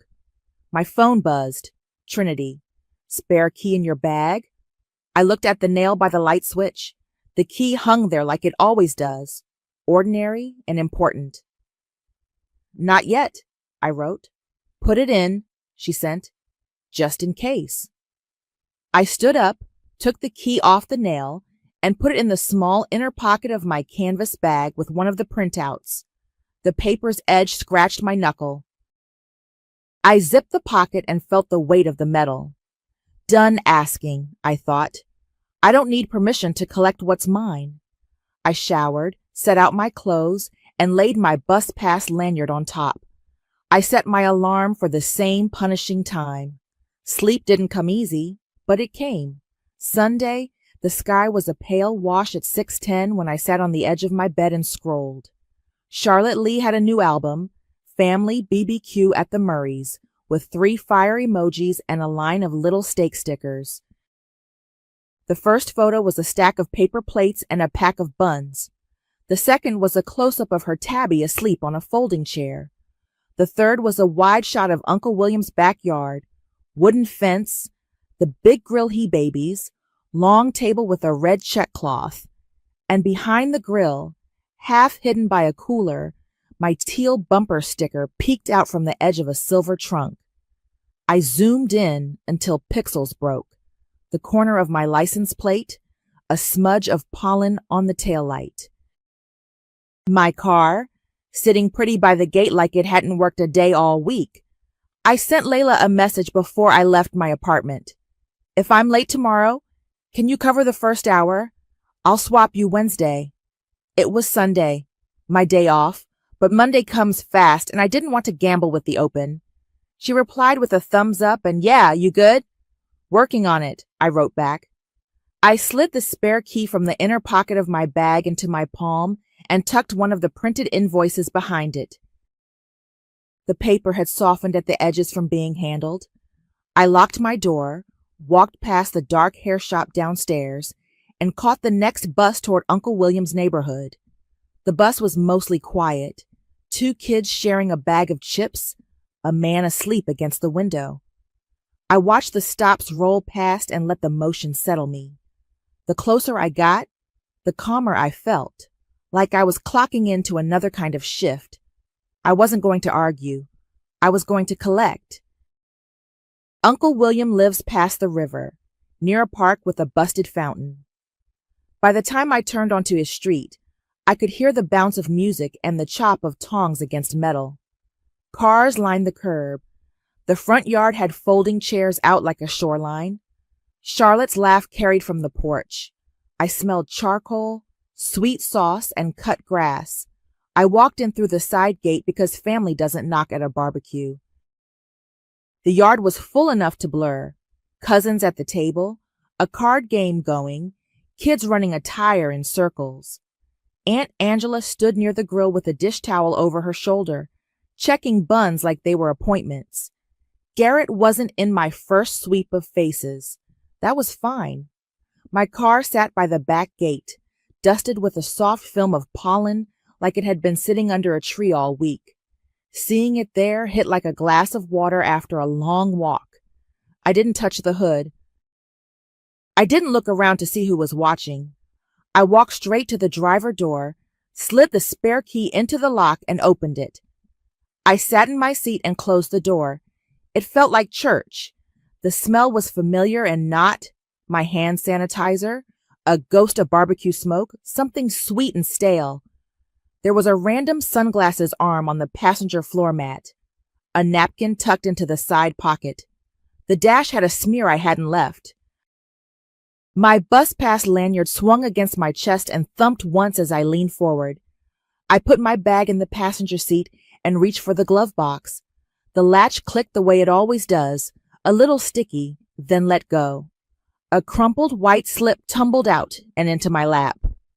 City of Parking Enforcement at the top in blue. I smoothed it against my knee and read the black print. Violation, no parking, street cleaning. Location, 3rd and Juniper date, Arts, time, Friday, 1:22 p.m. amount. Due, 85 $. Madison's message had been 1:47 that day.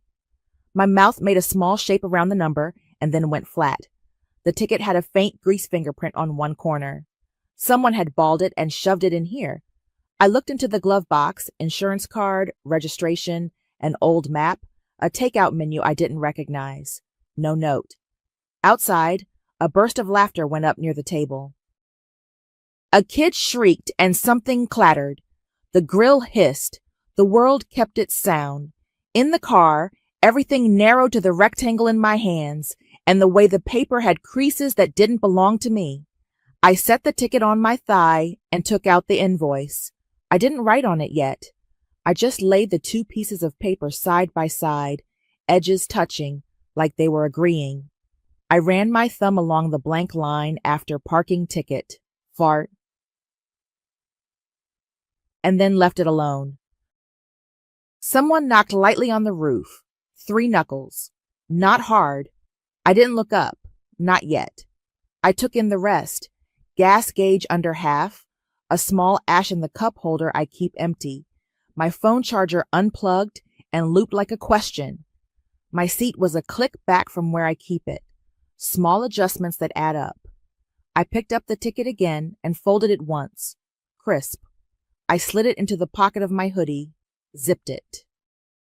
Then I reached into the glove box and removed anything that wasn't mine. The takeout menu, a stub from a movie theater, a straw wrapper. I put them in the side door pocket to hand back later if anyone asked. I don't throw away other people's trash unless they pay me to. Through the windshield, I could see Aunt Angela turn her head, scan the yard, and clock me in the car. Her mouth pressed, then softened like she decided on a tone.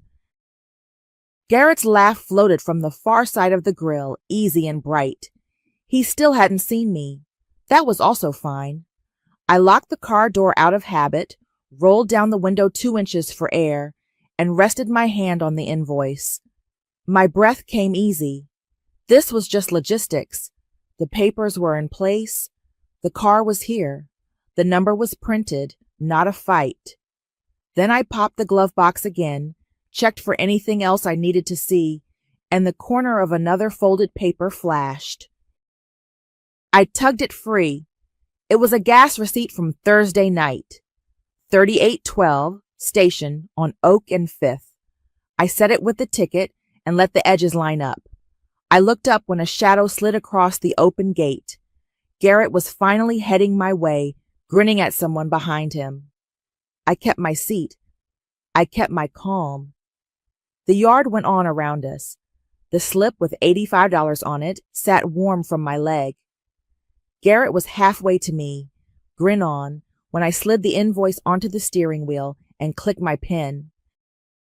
I printed in small block letters, parking ticket, 85 $0 gas, 38 $0 car wash, 12 $0 total, $135. The gas receipt in the cup holder said 38 out. I rounded down. Consider it a family discount.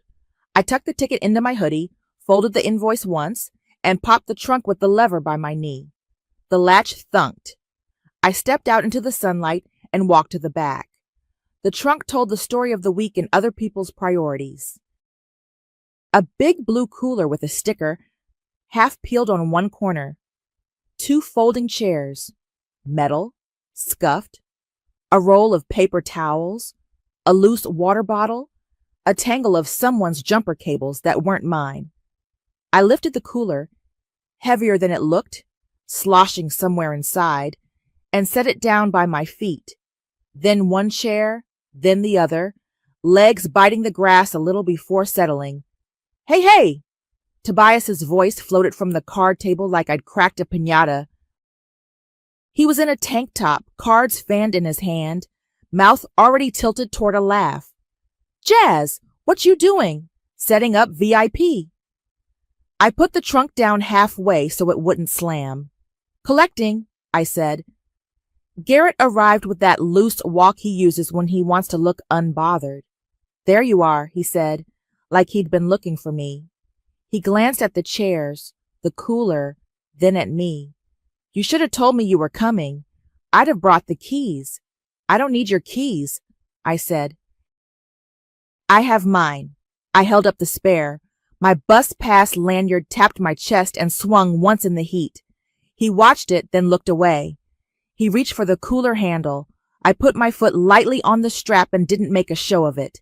I unfolded the invoice and read it the way I read totals across the counter at work. Even and clear. Parking ticket, 85. Gas, 38. Car wash, 12. Total is 135. You can cash it or transfer it. When you square it, you get the cooler and chairs back. He blinked at me like I'd told a joke which needed time. Then he huffed out a laugh. A gas line? You're extra, Jazz. And a car wash? It's pollen. It's ash in the cup holder and fingerprints on a ticket, I said, still even. And the gas receipts in the car. I rounded down. Tobias snorted.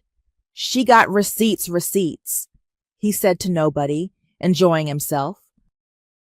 Garrett made a face, the kind he pulls when he wants to make me feel like I'm being dramatic on purpose. You serious right now? In the middle of a cookout? He hooked his thumb toward the grill like the presence of meat-canceled math. City of Parking Enforcement is serious, I said. I nodded at the slip visible in my hoodie pocket. So am I. 135. Then you can load your cooler. He shifted his weight, reached for the cooler again, like if he got his hand on it, the conversation would evaporate. I moved it closer to my foot without taking my eyes off him. My voice didn't change. I'm not rolling the cooler until you pay, I said. It's collateral. A couple of heads turned. Charlotte edged closer with a paper plate and a curious angle to her eyebrows. The card game hushed. The grill hissed and popped, and Uncle William lifted a lid and didn't say anything, just looked over once and took in the pieces like he was checking the coals. Collateral? Garrett repeated, the word like gum he didn't know how to chew. Come on, it's me. It is, I said, and it's my car. He laughed again, quick and sharp. You could have just asked me later. Why are you making this a whole scene? He motioned like I dragged a spotlight out. I asked, I said. All week.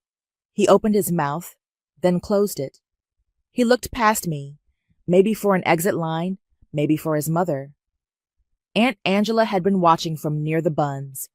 I saw the moment her eyes took in the bus pass lanyard against my shirt. Something in her face changed. Soft first, then sharper. Hold on, she said, stepping in, voice pitched to travel across a yard without being a shout. Jasmine's been taking the bus to open while you've had her car? The words hung over the patio like a lid. The hush that followed was a real thing. It settled on shoulders and quieted Tobias mid-smirk. Somewhere near the fence, a soda fizzed in a cup. Nobody moved. Garrett's smile slipped, like butter off warm bread. He looked at me, then at his mother, then back at the cooler. He suddenly didn't want that much.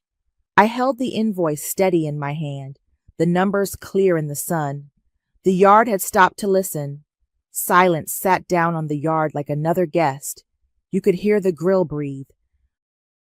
You could hear a kid whisper, "Uh-oh," and get shushed. Garrett's mouth worked once, then stopped. He didn't look at me. He looked at Uncle William, like maybe the grown-up in the room would bail him out the way time has a few times before. Uncle William didn't move from the grill. He set the tongs on the side tray, wiped his palm on a towel, and met my eyes. One small nod. Not dramatic, just a yes, like a ticket stub torn clean. Then he looked at his son. I kept my voice level. You'll get the cooler and chairs back when you square it. Garrett made a show of digging in his pocket for his phone, like he was humoring me. You're making this weird, he muttered, screen already lighting his face. Could have just asked me later. I asked all week, I said. Tobias shifted in his chair at the card table, his grin sliding off. He stared at his cards like they'd developed new rules. Aunt Angela stayed near the buns, hands still, eyes on her son. She wasn't smoothing now.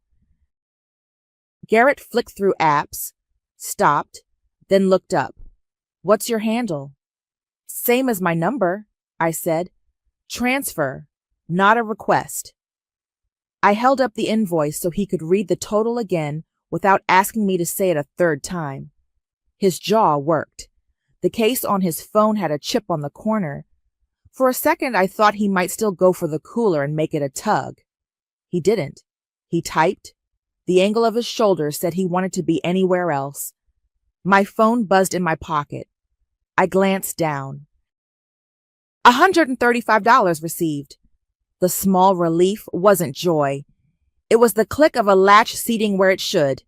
Paid, Garrett said, trying for easy like he'd done me a favor. He didn't meet my eyes. Thank you, I said. No extra words. I folded the invoice and slid it into my bag. I lifted the cooler by the handle and passed it to him. Then the first chair, then the second. Transaction complete. He took them without a joke. Tobias let out a breath like he'd been holding one. Charlotte's paper plate creaked quietly in her hands. I opened my driver door. The car smelled like smoke and cheap cologne and my own hand sanitizer. I put the key in the ignition, but didn't turn it yet. Garrett stepped closer, hand on the top of the door like he thought he could claim the space by touching it. Keys? He said, palm up. A little laugh like we were back on good terms. I'll bring it by later. I looked at his hand, then at his face. This is my car, I said. We're done, he blinked. Confusion, then a flicker of heat. I'm really going to drive my car, I said. Drop my set at my place. You can put it through the mail slot.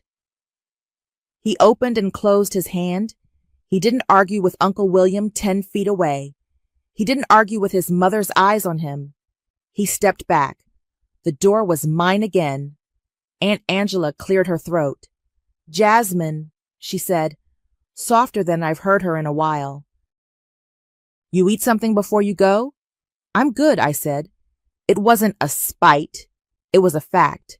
Uncle William lifted the tongs and set another rack to the cool side of the grill.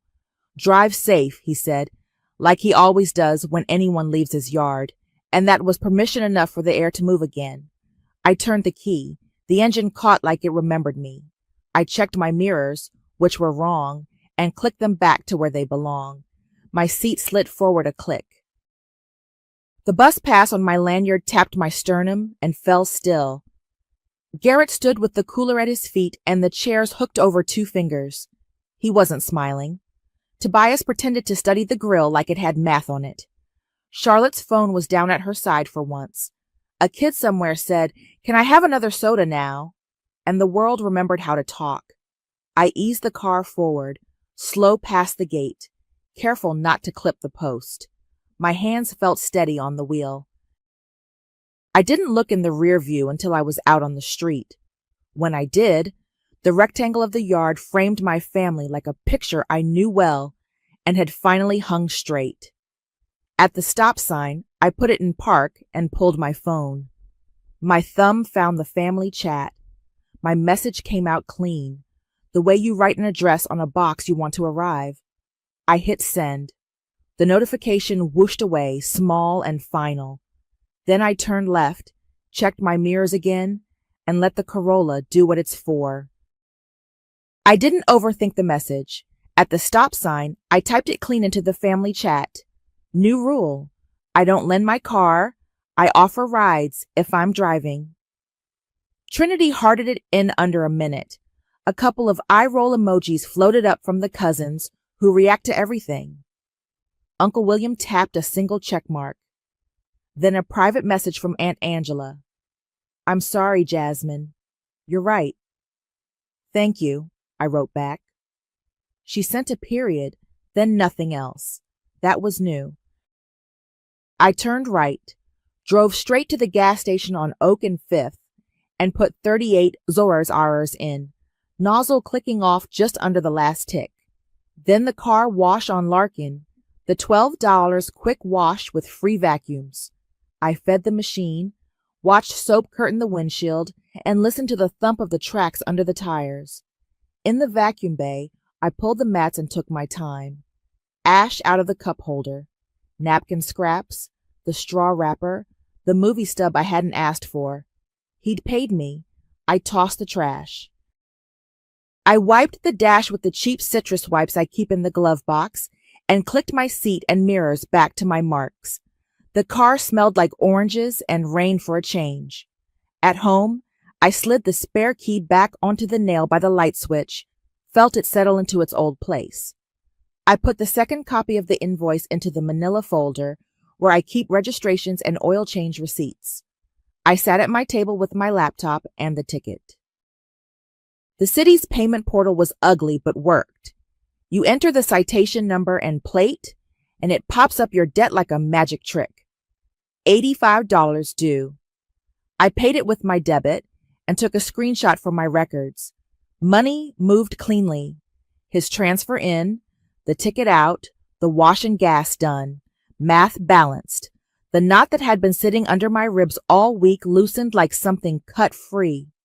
Monday, I left my apartment at 5 and took my own keys off the hook. The hair shop downstairs was dark and tidy.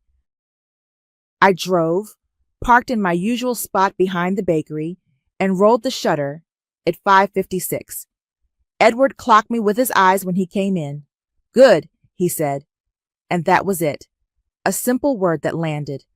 Layla slid a tray into the oven and glanced over. "Handled?" she asked. "Handled," I said. We didn't turn it into a story. The croissants rose and we did too. At 10:03, my phone buzzed. "Garrett, can you take me to the store?" I looked at the morning list. Another round of baguettes, a cookie order pickup at 11:30, and thought about my day. "I can swing by Cedar at 6:30 after my shift," I wrote. "If you're outside, I'll take you. If not, I can't wait." "'Kay," he sent after a pause. At 6:29, I pulled up to his block out of my way by 2 turns. He wasn't there. I let the engine idle for 2 minutes, then turned left toward home. My phone buzzed at 6:37. My bad. It's cool. It was cool. The next morning I woke to a text from him. "You free later to run me to DMV?" I answered the way I answer custom orders. "I have a window 2 to 3. If you're ready at 2, I can take you. Otherwise, I can't." He said, "Bet," and when 2 o'clock came, he was on the sidewalk with his jacket on, quiet. I drove him and turned the radio low. He didn't ask for the keys. He didn't make promises. He thanked me when I dropped him. Quick and real. That was enough.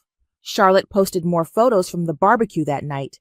Dogs, plates, somebody's dominoes. No cars. She DM'd me a "you good," and I sent back a smile and a loaf emoji. Madison stopped in on Tuesday for day-olds. I tucked a scone into her bag and said, "Thanks again." She said, "Girl," like the whole week was one long shared eye roll. By midweek, the family chat shifted. Someone asked who could pick up soda for next Sunday. A cousin asked me for the number of my car wash. Aunt Angela dropped a recipe for peach cobbler and added, "Proud of you, Jasmine."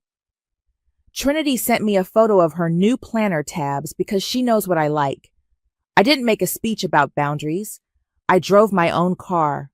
I hung my bus pass on the peg by my door and left it there, not out of spite, just out of readiness. The new rule wasn't a threat. It was logistics. It took the heat out of the ask. When someone needed a ride, they asked if I was going that way. If I was, I said yes. If I wasn't, I said no. It wasn't heavy. Friday, Edward nodded at my on-time clock-in and handed me a note from the owner about a seasonal special. A quiet week at work is its own kind of blessing. My calves didn't burn from a dark walk. My phone charger was plugged back in where it belongs, and when I turned the key, the engine sounded like mine. Garrett still has charm. He'll still say tomorrow to somebody. It just won't be to my keys. He handled his errands with his own feet, or by asking on my terms. Aunt Angela stopped answering for him like she was the receipt. Uncle William flipped ribs, and when I left his yard that next Sunday with a full plate, he said, "Drive safe," same as always. The justice wasn't dramatic. It was practical. Money covered, ticket paid, ash vacuumed. The rules stated and held. The week shook loose. And the next time someone says, "Tomorrow," it's to the bus. The wet towel on my son's homework chair was my breaking point. It was still dripping onto his spelling list when I came in from the early shift, and I knew nobody who left it there had any plans to clean it up. My name is Zlata Wright. I'm a single mum. I pay $1,280 every month for a tired 2-bedroom off the highway where trucks downshift at 3 a.m. I get up before dawn to stock coffee and bagels at a grocery bakery so my son, Charlie, can have the small bedroom and some quiet. 8 months ago, I told my younger brother, Travis, he and his girlfriend could stay 2 months tops after he got laid off. Family is family, and I remembered when he split pizza with me in high school. 2 months turned into 8 faster than I could say no. I'm 31. Charlie is 8, Travis is 26, and his girlfriend Lexis is 24 and pregnant. When they moved in, I gave them my bedroom, the bigger one, because I thought it would be temporary. I put my clothes in plastic bins and slid them into the closet, then started sleeping on a futon in the living room next to the TV stand. The lease is in my name. The light bill is in my name. The internet is in my name. I even added a phone line for Travis when he said he needed it for job applications.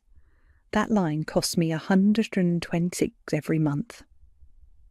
In the morning, I leave before the sun comes up. When I circle back around noon, Charlie's at school, and Travis and Lexis are usually still asleep. There's always the smell of last night in the air, cologne, fries, something sweet and stale. If I ask them to rinse dishes, Travis says he'll get it in a minute, and it turns into later, then never. I wipe counters anyway. I stick Charlie's folders on top of the fridge so they won't get wet again. When they first showed up with 2 duffel bags and a TV, we sat at this same wobbly kitchen table and did the math. Rent's $11.80, I said. Utilities float, but if we split groceries and the power, we'll be fine. Travis nodded, funny and charming like always. He'd promised to cash at me his half Friday. He'd promised to hit job fairs. He'd promised he'd be out in 8 weeks, 10 tops. He asked if I could add him to my phone plan, just for now, because his was cut off. I said yes and put it on my card. Weeks turned into months. Groceries vanished faster than my paycheck. They slept until noon and left their shoes in the doorway. The big bedroom started to look like a boutique exploded. Piles of thrifted baby clothes from Lexis's mom, a ring light, a box of sneakers Travis said he might resell. When I'd ask about money, he'd say, "As soon as I finish my resume." Like a completed resume could be spent at the electric company. I told myself they'd say thank you and start helping next week. There was always a reason this week didn't work. Travis said the warehouse was downsizing. He was waiting to hear about seasonal. Lexis said stress wasn't good for the baby. I told Charlie not to worry, that grown-ups figure things out, even when they don't feel like it.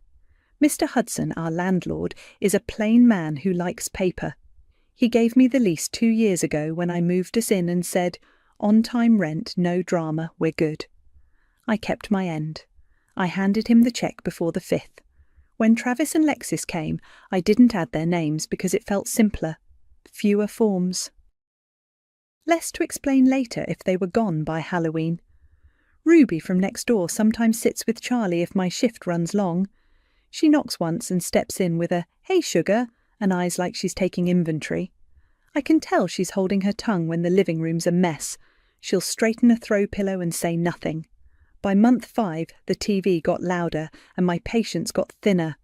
I was still handing over rent, still filling the fridge, still paying that extra phone line. At 3 in the morning, when the highway groaned and some car backfired, I'd roll over on the futon and hope nobody came in late and stomped around.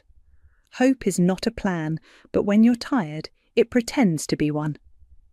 That Friday, I boiled pasta and set plates, because it's what we do to feel normal. Charlie did his spelling at the table, pencil smudges on his fingers. Travis wandered out in gym shorts, hair smashed on one side. Lexis came last, leaning back in the chair like her spine needed a hug, one hand on her stomach. She smiled at me in a way that made me think of closed doors. She rubbed her belly like it could hear and said, "We're really excited for the baby. We need a home." I nodded and passed the parmesan. She held my eyes a beat too long. Something in me shifted. I realised next week wasn't coming. Not from them. Not without me writing it down and making it real. I didn't argue. I just took another bite and decided to start saving receipts. Groceries started vanishing like we had a hole in the fridge. I'd buy a dozen eggs on my way home from the bakery and find the carton empty by midnight. Shells in a paper towel like that made it polite. The next morning there'd be a frying pan on the stove with a crust of cooked-on whites and a fork welded to the side. Juice cartons went fast too, then turned up on the patio with cigarette butts floating in a little inch of orange water. "It's better than the railing," Travis said when I pointed. I didn't remember voting. I kept thinking if I asked for something small, it would be easier to say yes to. "40 toward the power bill," I said one afternoon, my apron still on. "Just 40. Lexis was on the couch with her feet on a throw pillow, scrolling. She didn't look up. "See, you're stressing me out." "It's not good for the baby." "The bill is due Friday," I said. "It's already on my card." Travis, sitting cross-legged on the floor with his phone under his chin, didn't look up either. "I'll cash app you after I finish my resume," he said. He was in the comments on some sneaker forum, arguing about release dates like he was on a panel. He typed fast, thumbs angry. "People don't know the difference between a drop and a restock," he muttered. I took the pan to the sink and ran hot water, counted to 10 and set it to soak. 40, I said again, not loud, just clear. He looked over then, flashed that old smile. "You know I got you. Just let me finish this thing. They want print PDFs now. I gotta reformat." It was Wednesday. Friday came and went. No cash app. The power still hummed because my card took the hit. Charlie walked in from school and wrinkled his nose. "Why does it smell like cologne and fries?" "Shoes off," I said, and nudged a pair of size 12 high tops out of the doorway with my foot. He dropped his backpack and pulled out his spelling list. He reads my face for weather now, the way kids do when they learn storms come from people as much as clouds. That night, after he went to bed, I went looking for a folder. There's an old blue one that came with a first-day packet at the grocery, the kind with clear sleeves and a pocket for forms. It was bent at one corner, a coffee ring on the back. I slid the grocery receipt from that week into it. Then the power bill, then the internet bill. I didn't say anything to anyone. I tucked the folder under the futon where I sleep and felt a little steadier just knowing paper existed. We live on the second floor, above Mrs. Vargas, who plays gospel on Sundays and goes to bed by 10. The highway is our white noise when the windows are closed. When they're open, it's a saw that never stops. It's not quiet here, but it doesn't have to be chaos. The next week, Travis texted me while I was stocking muffins. "Boys coming by tonight for the game?" "What time?" I typed, wiping chocolate off my thumb with a paper towel. "Like 8. Chill," he replied. His name pops up as Travis Line on my phone, so I don't forget the $126 I'm paying for that privilege. "Charlie has school tomorrow. Keep it reasonable," I said. "Uptight," came back with a laughing emoji. At 7:30, I laid out sandwiches and cut apples for Charlie while he did his spelling at the kitchen table. The TV volume was already creeping up, some pre-game chatter and that bassy music that shakes picture frames. By 8, 2 of Travis's friends were in my living room, shoes on, hats backward, arguing about a coach like he owed them rent. Lexis perched in the big chair like a queen, hand on her belly, nodding along when one of them said, "This place is fire." "Good light." No one asked if they should take it down a notch. "Hey," I said, keeping my voice even, "we have neighbours below us and a kid trying to sleep." "We're good," Travis said, turning the volume one click lower with a showy flourish. "It's a big game." Charlie looked at me from under his lashes. I pointed to his workbook. He traced his finger under the next word and kept going. They laughed at the screen like it was in the room. The bass line hit on a commercial, and my cabinets rattled. I closed my eyes and pictured the blue folder. Paper didn't argue. Paper didn't talk over me.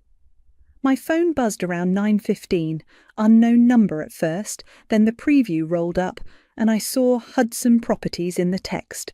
I stepped into the hall to read. Evening, Ms. Wright. Noise complaint from downstairs. Please remind guests of quiet hours after 9 p.m. Thanks. I stared at the message until the words stopped vibrating. Mrs. Vargas must have called. She would never come up here and knock. She's polite to a fault. The TV whooped and the guys shouted like someone scored.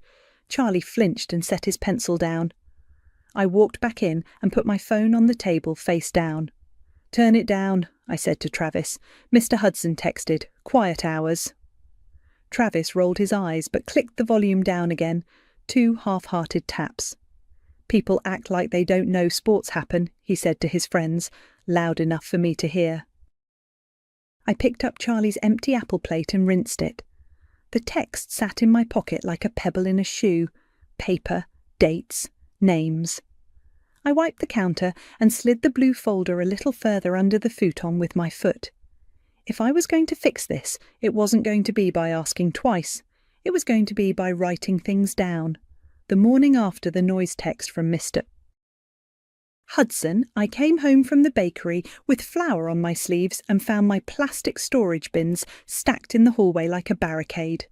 The lid was half off one, a sweater sleeve poking out. Why are my bins out here? I asked, setting my keys in the bowl. Lexis's voice floated from the big bedroom. We're reorganising the baby's room, she called, like that was a known fact, like we did a ribbon cutting and I forgot. I stepped to the doorway. The bedspread I bought on clearance was heaped in a corner. The ring light was up. Lexis was standing over a pile of onesies, folding them into tidy squares. Travis was sitting on the edge of the bed, scrolling with one knee bouncing. That's my closet, I said. Those are my clothes. We need space for the dresser, Lexis said, not looking up. It's just the hallway for now. Be careful not to trip. Travis finally glanced up.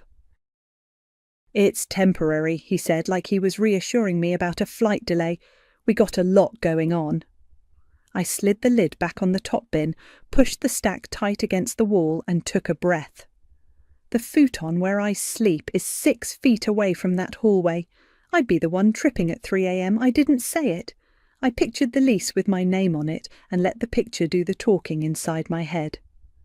Around noon, Travis appeared where I was rinsing blueberries and said, Can I borrow the car? 10 minutes. I got to drop a form at the workforce place. 10 minutes, I repeated. 10, he said, flashing a smile. It's on Maple. I'll gas it if the light comes on. The light's already on, I said. It had been for 2 days. I handed him the keys anyway, wiped my hands, and set a timer on my phone because it made me feel less like a doormat. 10 minutes turned into 30. 30 turned into an hour. The timer went off and I reset it without thinking, then again. When he finally came back, a greasy bag rode shotgun. He hopped out with a mouthful of fries, handed me the keys and said, They were closed for lunch, so I had to wait. There was a smear of ketchup near the radio, a new slick of fast food shine on the steering wheel. The gaslight was still on. Did you get the form in? Tomorrow, he said, already halfway back inside. They said come back tomorrow. Bureaucracy, man. At 5:30, I picked up Charlie from aftercare, and we walked up the stairs past my bins like furniture that didn't belong to anyone. He trailed a hand over the lid, then pulled back when he saw my face. Homework first, I said. He nodded and kicked off his shoes by the door, lining them up next to mine because he knows I like that. We ate grilled cheese at the wobbly table. He sounded out his words while I washed plates. The TV clicked on behind us around 8, pre-game talking heads, another big match-up that apparently justified everything. By 9, the volume had that bass again. I popped my head around the corner. Turn it down, I said. He has school. We are literally watching at a reasonable volume, Travis said, not looking at me. The loudest reasonable I'd ever heard. Please, I said. Quiet hours are after 9. Mr. Hudson already texted me last night. He laughed and tossed the remote from one hand to the other. You're so uptight. It's not even that serious. Charlie flinched at the word uptight like it might land on him. He bent over his spelling list, blinking slow, doing that thing where he presses his lips together so they don't wobble. I pulled a chair closer to him and covered his page with my palm until he looked up. "Take a break," I said softly. "Bathroom, water, then finish." He nodded, did the circuit, and came back. The TV crowd roared again. I stood there, watching my kid squeeze his pencil like it was a handle on a bus going too fast, and I felt something click into place. Not anger like shouting, just a fact. My name is on every bill. That's not uptight. That's how lights stay on. By 10, he still had 3 words to go. I walked over and turned the TV down myself. 2 clicks. Travis sat up like I'd stepped on his shoe. "What are you doing?" "Being a neighbour," I said, "and a mum." He huffed and drummed his fingers on his thigh. Lexis didn't say anything, just rubbed her belly slow and watched me like a security camera. Charlie finished his last word and slid the paper into his folder. "Can I sleep in your room?" he whispered, meaning the small one that's his. He asks sometimes, even though it's always yes. He wants to be sure he'll get quiet. "Brush teeth," I said. 2 minutes. He went, and I turned the kitchen light off and on to signal bedtime, the way we've done since he was 4. The TV dropped another notch theatrically. I let it go. I lay down on the futon later and looked at the bins in the hallway. My sweater sleeve was still poking out, caught in the lid like it was trying to crawl away. Trucks moaned on the highway, and somewhere a siren threaded through. I put one hand on the blue folder under the frame and felt the edge press back into my palm. In the morning, I came back from the bakery to find a glossy prenatal packet on the counter with a pen clipped to it.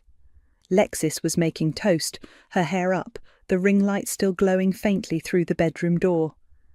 "Can you fill this out?" she asked, tapping a page I didn't need to read. "Emergency contact and all that. We need stability." She looked at me like I owed it to her.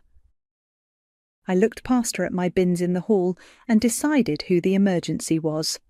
I waited until Saturday afternoon, when the apartment was quiet. Charlie was at Ruby's with a bowl of popcorn and a PG movie, and Travis and Lexis had gone to her mum's to pick up baby things. I closed Charlie's door, pulled the blue folder from under the futon, and spread everything on his bed. Dinosaurs on the comforter stared up at me like witnesses. Lease, my name. Utilities, my name. Internet contract, my name.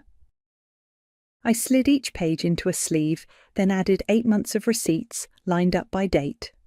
I used a yellow highlighter and circled the parts we'd agreed to split: power, internet, groceries when we shopped together. I didn't touch rent. That was always going to be on me. I didn't include the extra phone line either, even though it's for him alone. I wanted the math clean. Power in August, 138 Lus. Internet, 64 Bartund. Groceries, 122 from that trip where Travis loaded the cart with energy drinks and Lexis picked out prenatal vitamins. Half of those came to a number I wrote in the margin: September, October, November. By December, my handwriting got tighter. In January, I switched to printing because my script looked mad. When I finished tallying, I added the halves column down the side and did it again to be sure. Then a third time, with my phone calculator because I don't trust long addition when my jaw is tight. The total sat there in black pixel font, 146. I stared at it. It was both less than what this felt like and exactly enough to make a point. I wrote total owed for shared costs promised at the top and underlined promised. I added a note under it. Does not include Travis's phone line, 126 Mo. I wanted no debate about what this number was. I flipped to the lease and found the clause about additional occupants.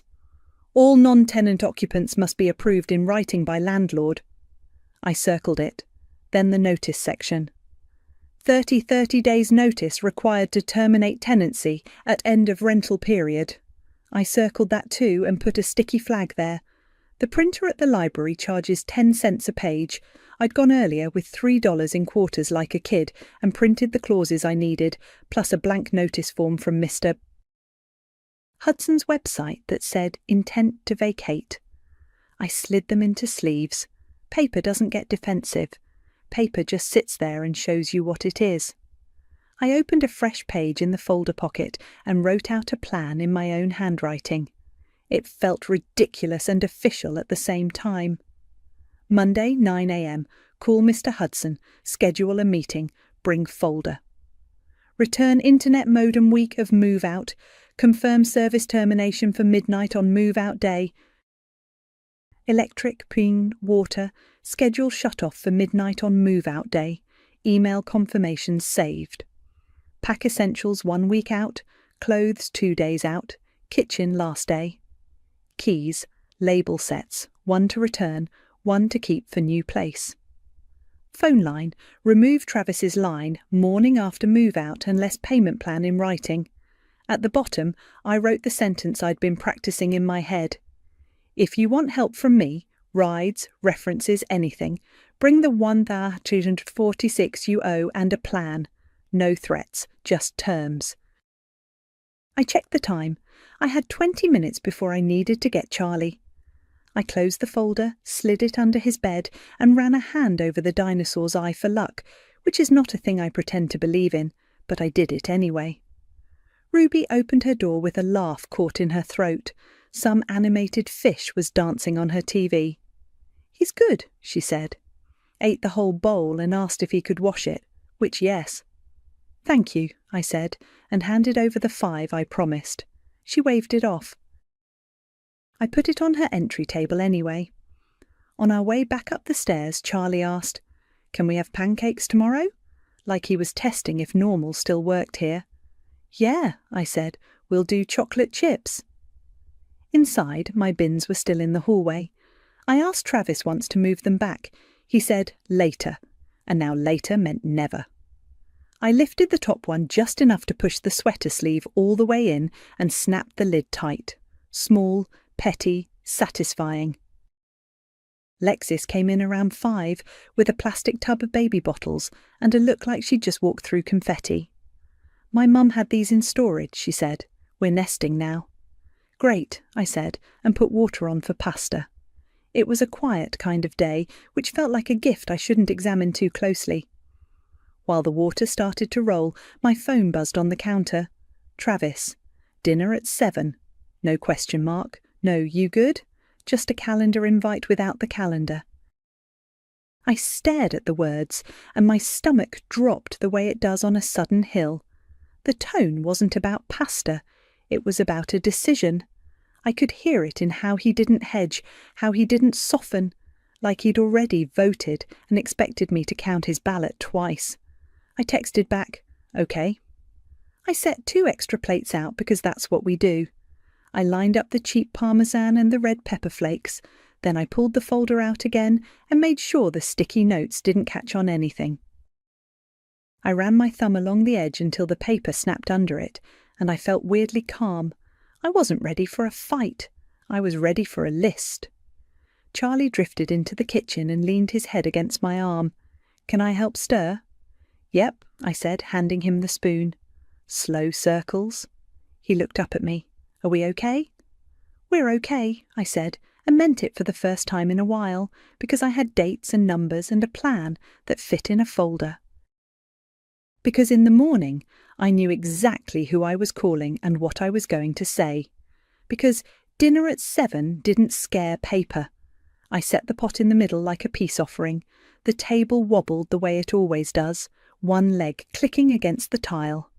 Charlie tucked his spelling workbook under his plate so he could slide it out between bites. I handed him the ladle. 2 scoops, I said. He took 3 and grinned when the sauce slid. Travis wandered in first, bare feet, gym shorts, a t-shirt with a cracked logo. He dropped into a chair and started twirling pasta before anyone sat. Lexis came after, slow and careful, one hand on the back of the chair, the other on her stomach. She sat and put a napkin in her lap, like she was on TV. We ate in the kind of quiet that has weight. The highway sounded far off for once, silverware tapped plates. Charlie whispered the word practice to himself and wrote it on the corner of a paper towel with a dull pencil. Travis put his fork down and cleared his throat, but not in a softening way, more like a drum roll for himself. "So," he said, looking at me, then at Lexis, then back at me like he'd practiced in a mirror. "We're taking the apartment." I looked at him. He said it like weather, like he was telling me sunrise happens. "You can find somewhere else," he added, and nodded toward Lexis's stomach. "We need the home to ourselves before the baby." Charlie's pencil froze over the word practice. The room got so quiet I could hear the trucks on the highway downshift and the building sigh. For a second I thought I might laugh, then I didn't. I reached to the chair beside me and pulled the blue folder onto the table. The plastic sleeves whispered like pages in church. I flipped it open and slid the first sheet toward him. "Lease," I said, "in my name." "Flip. Utilities, in my name." "Flip. Internet, in my name."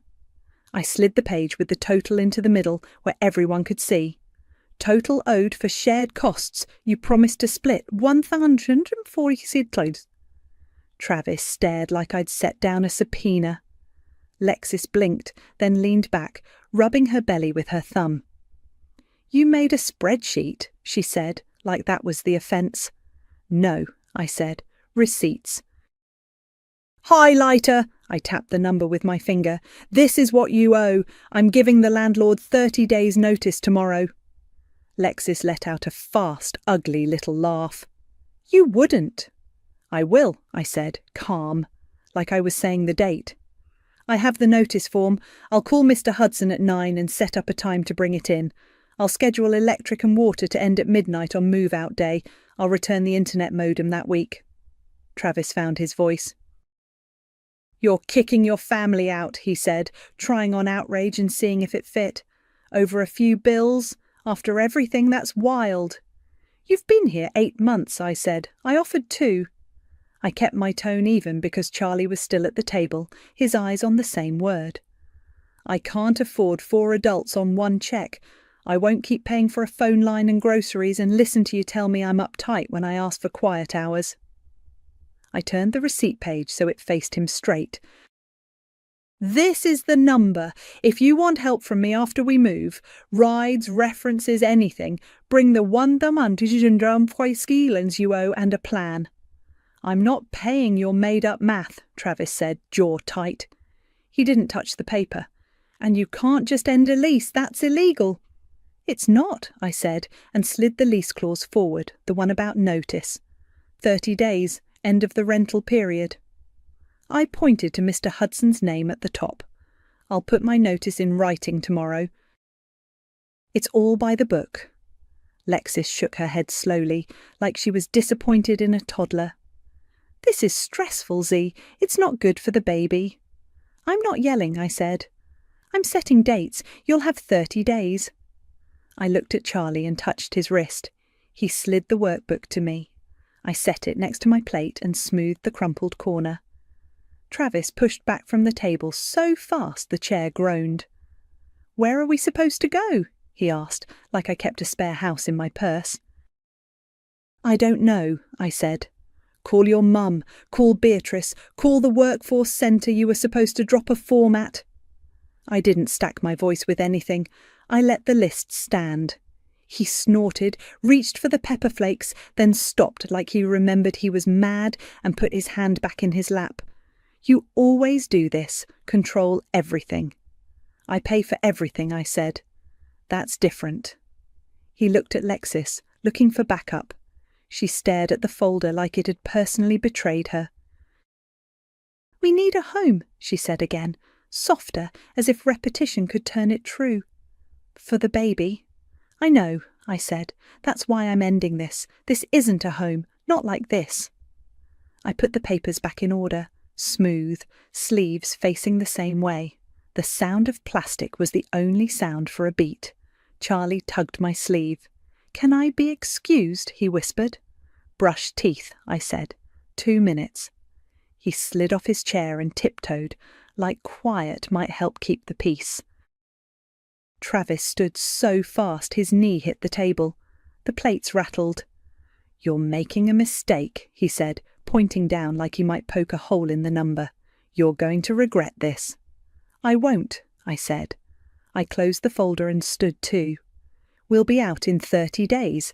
I'll text you the exact date after I talk to Mr. Hudson in the morning." Lexis's mouth tightened. "You wouldn't," she said again, but it sounded smaller now. "I will," I said, and sat back down. I took a bite of now-cold pasta and chewed. It tasted like nothing, but my hands didn't shake. I already knew the phone numbers I'd call at 9. Paper had given me a path, and I was going to walk it. At 9 on the dot, I walked into the leasing office with the blue folder and a pen that worked. Mr. Hudson looked up from his desk, saw the folder, and nodded like we were already halfway done. "Ms. Wright," he said, "you brought paperwork." "I did," I said, and slid the notice across. "Intent to vacate, 30 days. He read, initialed the corners, and filled in a move-out date in tidy block numbers. "We'll do a walk-through that morning," he said. 10 a.m. keys back the same day. He flipped to the lease clause I'd circled and smoothed the page with his palm. "You've kept everything current," he added. "Emails fine for confirmations?" "Yes," I said. "I'll forward utilities shut-off notices too." I took my copy of the notice, folded it once and slipped it back into the sleeve. He liked paper. I liked that he liked paper. From there I drove straight to the internet office with the modem in a reusable grocery bag. The clerk scanned the barcode and printed a receipt. "Service will end tonight," she said, sliding the slip to me. "That's fine," I said. "I'll use my phone hotspot for my son's homework." She raised her eyebrows like she didn't expect a plan. I put the receipt in the folder. In the parking lot, I called the electric company, then water. I waited through hold music and said the move-out date 3 times so no one got it wrong. "Shut-off scheduled for midnight on move-out day," the rep repeated. "You'll get email confirmations." "Thank you," I said. When the emails pinged, I starred them and took screenshots just in case. Back home, I set the folder on the counter and started pulling our lives into boxes. Ruby slid her door open when she heard the tape gun. "You need anything?" she asked, already grabbing a stack of flattened boxes from her hall closet. "Labels," I said. "Sharpies." She handed me both.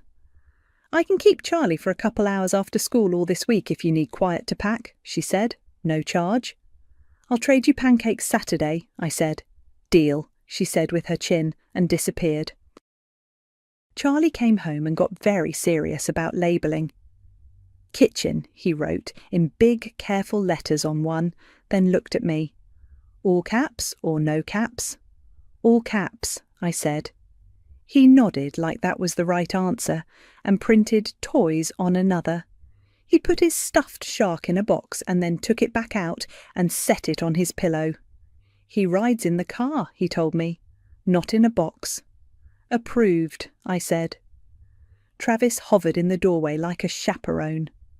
"You're really doing this," he said. "Not a question." "You're going to break up family over a calendar." "I'm ending something that doesn't work," I said, wrapping mugs in dish towels. "There's a difference." "You're making it hard for us," he said. "We're about to have a baby." "I gave you 30 days, I said. "You can call places, you can call your mum, you can bring the 140 corn and a plan, and I'll help where I can." He leaned against the frame and didn't move to pick up a box. "You love making lists," he said, like it was a character flaw. "I love sleeping," I said, and taped another seam shut. That week, the apartment shifted a few inches every day. Books disappeared from shelves. The good pan went into a box labelled Kitchen 1. I put our birth certificates and social security cards in a zippered pouch and set it in my purse.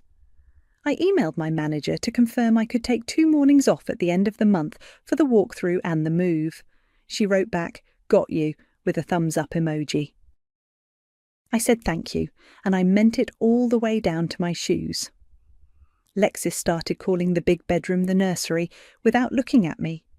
She moved a stack of baby clothes onto the dresser where my socks used to be and didn't ask about the bins in the hall. When she caught sight of the modem gone, she said, "Seriously?" "Internet's off," I said. "We don't need it for 3 more weeks. If you need to do something, the library's open late." "That's stressful," she said. "I know," I said, because it was. I turned my phone hotspot on for Charlie that night so he could look up a map for social studies, and he did his homework with 3 bars and patience. Every few days I sent myself one text: move out, date, keys, walk through at 10. I pinned it to the top of my messages so I'd see it before anyone else's opinions. I put the keys we wouldn't need on their own ring and labelled them with a piece of masking tape. I made an essentials bag with toothbrushes, pyjamas, a can opener, 2 bowls, 2 spoons, and the shark. It sat by the door like a promise. By the last week, the living room looked like a staging area. Boxes stacked waist high, tape feathers on the floor. Charlie drew a floor plan of new place on a sheet of notebook paper, even though we hadn't set foot in it yet. "Bed goes here," he said, pointing to a rectangle. "Sure," I said, because I could picture a bed and quiet, and that was enough. Travis kept poking at the same bruise. "You're ruining family," he'd say in the doorway, watching me fill another box. "You don't even care." "I care," I said. "That's why I'm doing it like this, with notice and dates and a clean slate, so everybody knows where they stand." The night before move-out, the apartment was an echo. The futon was folded. The fridge held 2 bottles of water and a bowl of plums. I had our clothes in a suitcase by the door and the folder on top, with a pen clipped to it. Travis came into the kitchen with a folded 20, holding it like a ticket. "Just a bridge," he said, and tried to press it into my hand. "We'll figure the rest out later." I looked at the bill and then at him. I didn't take it. "Bring the 146 you owe and a plan," I said. "Then I'll help." He stood there a second, hand still out, like if he held still time might change its mind. Then he pulled the 20 back and shoved it into his pocket. "Cold," he said. "Clear," I said. I clicked the lights off and stood in the doorway until my eyes adjusted. The hallway held my bins, the lids snapped tight. The essentials bag was ready. The keys were on their ring. In the morning, I knew exactly which door I was locking and which one I was opening. We carried the last box up a narrow stairwell that smelled like pine sol and old wood. The new place was a small, clean 1-bedroom across town. White walls, 2 windows that faced a tree instead of a highway, a kitchen big enough for 2 bowls and a coffee maker. I set the box down and turned the deadbolt. The door clicked in a way that sounded like a promise. Charlie walked a slow circle, hands behind his back like a museum guard. "It's quiet," he said, almost suspicious. "It is," I said. The window unit hummed. No bass, no trucks, just a bird doing what birds do. We'd done the walk through at 10 that morning. Mr. Hudson met me in the old apartment with a clipboard and a pen. He checked the stove, the blinds, the tub. "Normal wear," he said. "Keys?" I handed him the ring I'd labelled. He slid the keys into an envelope, sealed it with the heel of his hand, and wrote the date across the flap. "Good luck, Ms. Wright," he said. "I'll post that it's under turnover this afternoon." "Thank you," I said. Paper in his hand, paper in my folder. Clean. Ruby met us at the new building with a bag of grocery store cookies and her trunk full of flattened boxes we no longer needed. "I like it," she said, peering in. "No wobble in that table leg." She squeezed my shoulder and left with a, "Call me if you need a ride." We didn't rent a truck. We took 3 trips with my car because most of what we own fits in boxes and a back seat. By 3, we had a mattress on the floor of the bedroom, a lamp, and Charlie's stuffed shark sitting at the top of the bed like a guard. I set the coffee maker on the counter, plugged it in, and ran water through just to smell it work. On our last trip past the old place, there was a white paper taped to the door at eye level. Unit under turnover, do not enter, Hudson Properties. I took a picture, not because I needed it, but because I've learned to keep proof of everything I can carry. Back at the new apartment, we ate peanut butter sandwiches on the floor. Charlie drew a rectangle on a piece of paper and labelled it bed, then drew himself next to it with a big smile and the shark bigger than his head. "Can we tape it to the wall?" he asked. "Yeah," I said, and used a piece of blue painter's tape to stick it above the mattress. By 9, boxes labelled Kitchen 1 and books were stacked in neat columns against one wall. I set our toothbrushes in a cup and laid out pyjamas. I texted my manager, moved, all good for morning, and got a thumbs up back. I washed 2 bowls and 2 spoons, dried them, and felt more accomplished than any award I've ever gotten. Around 11:50, I stood in the new kitchen with my palms flat on the laminate counter. I'd scheduled the electric and water to end at midnight at the old place. I watched the minute tick to 59 and then to sururu on the stove clock. My phone buzzed with an email from the power company. Service ended. A minute later, another from water. Final read complete. I exhaled like I'd been holding my breath for a year. At 12:06, my phone lit up with an unknown number. I let it ring twice, then picked up. "Hello?" "You're foul," Travis said. Background noise like someone else's living room. "Lights are out, water's off. We can't even flush. You really did it." "You had 30 days, I said. "I told you exactly when shut-off would be." "You added me to your phone line," he said, voice climbing. "I can't even call people if you're going to play games with that now." "I'm not playing games," I said. "I'll remove your line today." I kept my voice even and looked at the email stack on my screen like I was reading off a recipe. "If you want help from me, rides, references, anything, bring the $1,140 you owe and a plan." "That number is fake," he said, like words could erase paper. "You don't do this to family." "I already did," I said. "Good night, Travis." He started to say something else, but I was done being the person he could talk circles around.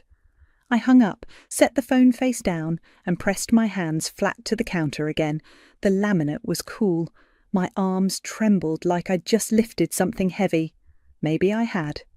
I brushed my teeth in the new bathroom and peeked in on Charlie. He'd rolled toward the wall, one hand on the shark's fin, breathing deep. I turned off the light and stood there a minute longer than I needed to, letting the quiet do its work. In the morning, a text came in from a number I didn't have saved. "They'll be with me for now. Maybe this is what they needed." "Beatrice?" I stared at it, then typed back, "Thank you for letting me know." No smiley faces, no extra words. I tapped the carrier app on my phone, found Travis's line on my plan, and hit remove. The screen flashed a confirmation. Clear. I made coffee in a kitchen that belonged to me and put 2 bowls on the counter. Charlie padded out in his socks, hair messy, eyes clear. "Did I sleep all night?" he asked, surprised. "You did," I said. "So did you," he said, like it was something rare. "I did," I said, and the truth of it made my shoulders drop. The bird outside tried on a new song, the door locks with one turn here. I did it without thinking when I got up for coffee, and it stayed quiet. That was the whole point. The first morning in the new place, I woke up before my alarm and didn't know why at first. Then it hit me. No one came in late, no one stomped around, nothing went missing. Charlie had rolled toward the wall and slept straight through. The stuffed shark was under his arm like usual, but his face looked looser, like someone took off a tight hat. I got up, locked the door with one turn out of habit, and made coffee in a kitchen that didn't have to make room for anyone else's mess. I set 2 bowls on the tiny counter and poured cereal. When Charlie padded out, he blinked at the bowls and smiled at the quiet like it was a joke we both got. "Do we have to whisper?" he asked. "No," I said. "We can just talk." We tested the new morning route.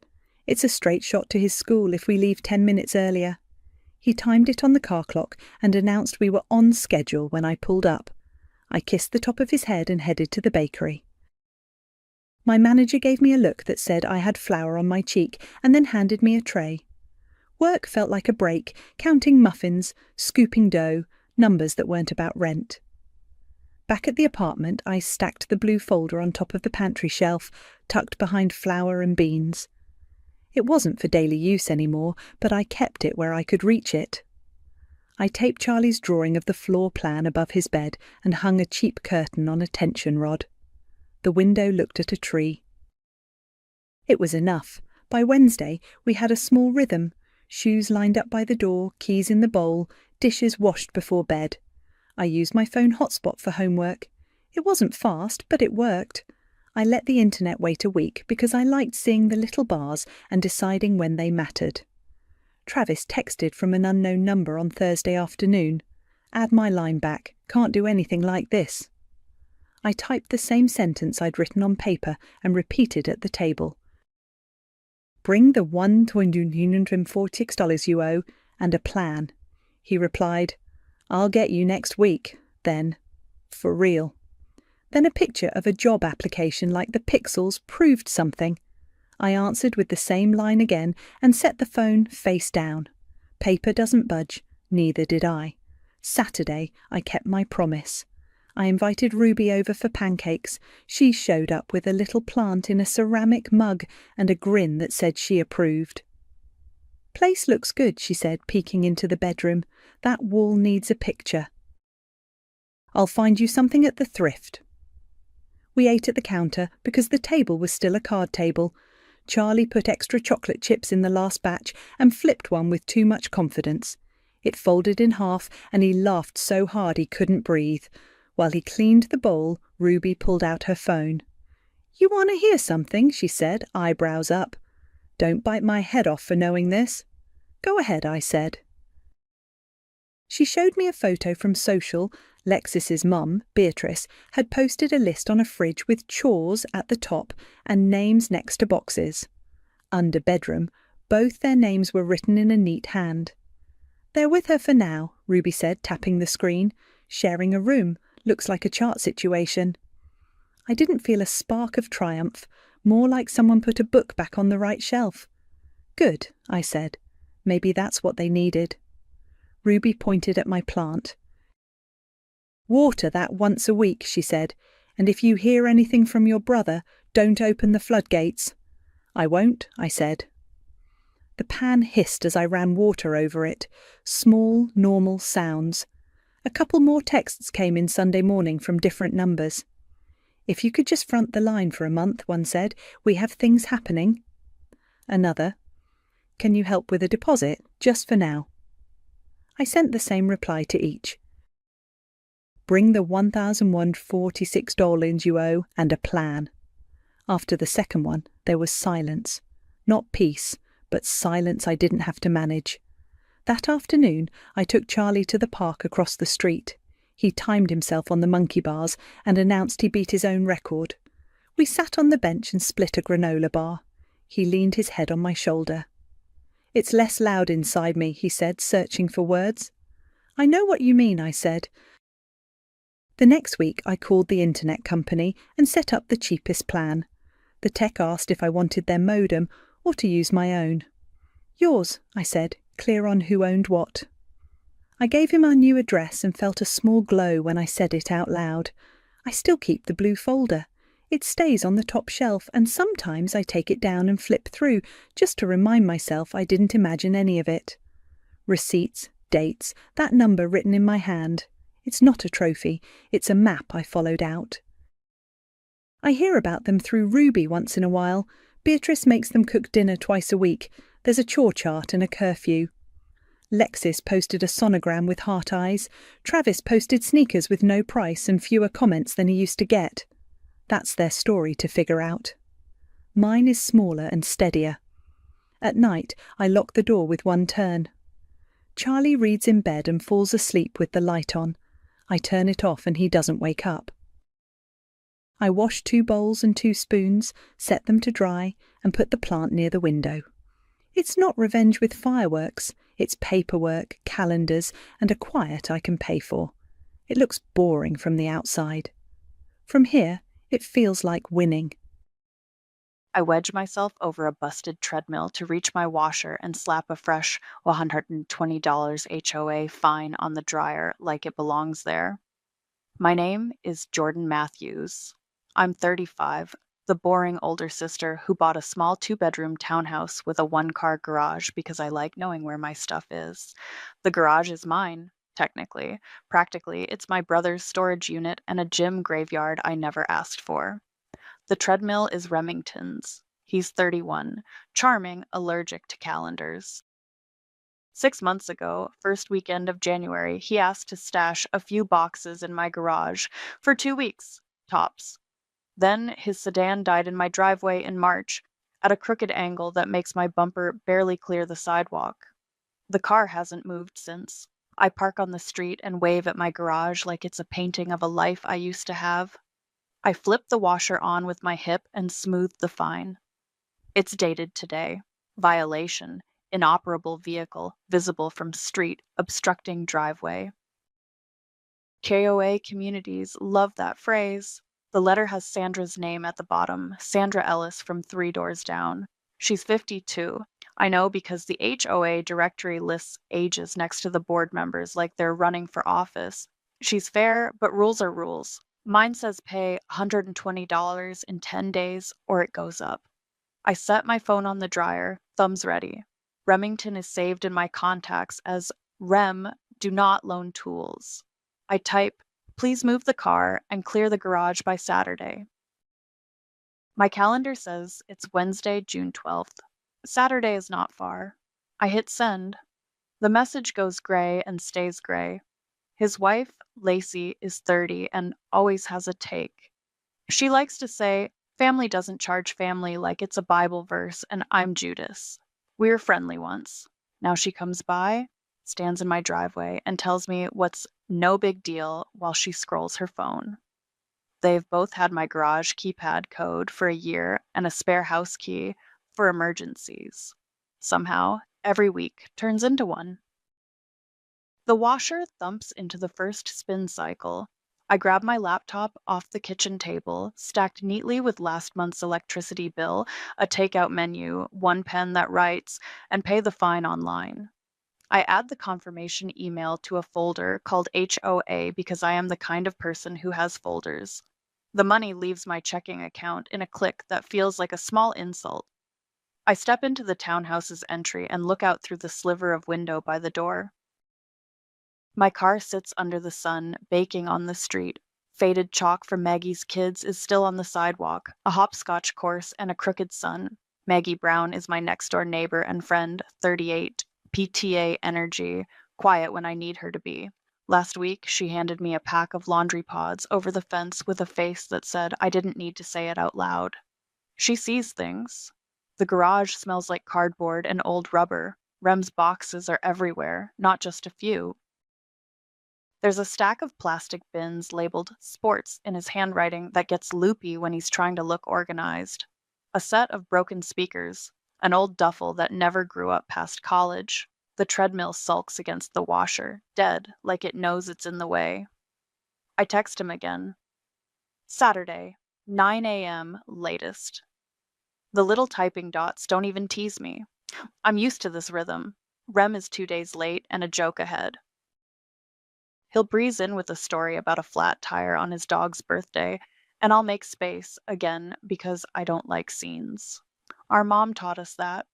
Rhea is 62 and allergic to conflict the way some people are allergic to cats. Be nice, she says, like it's medicine. He's your brother.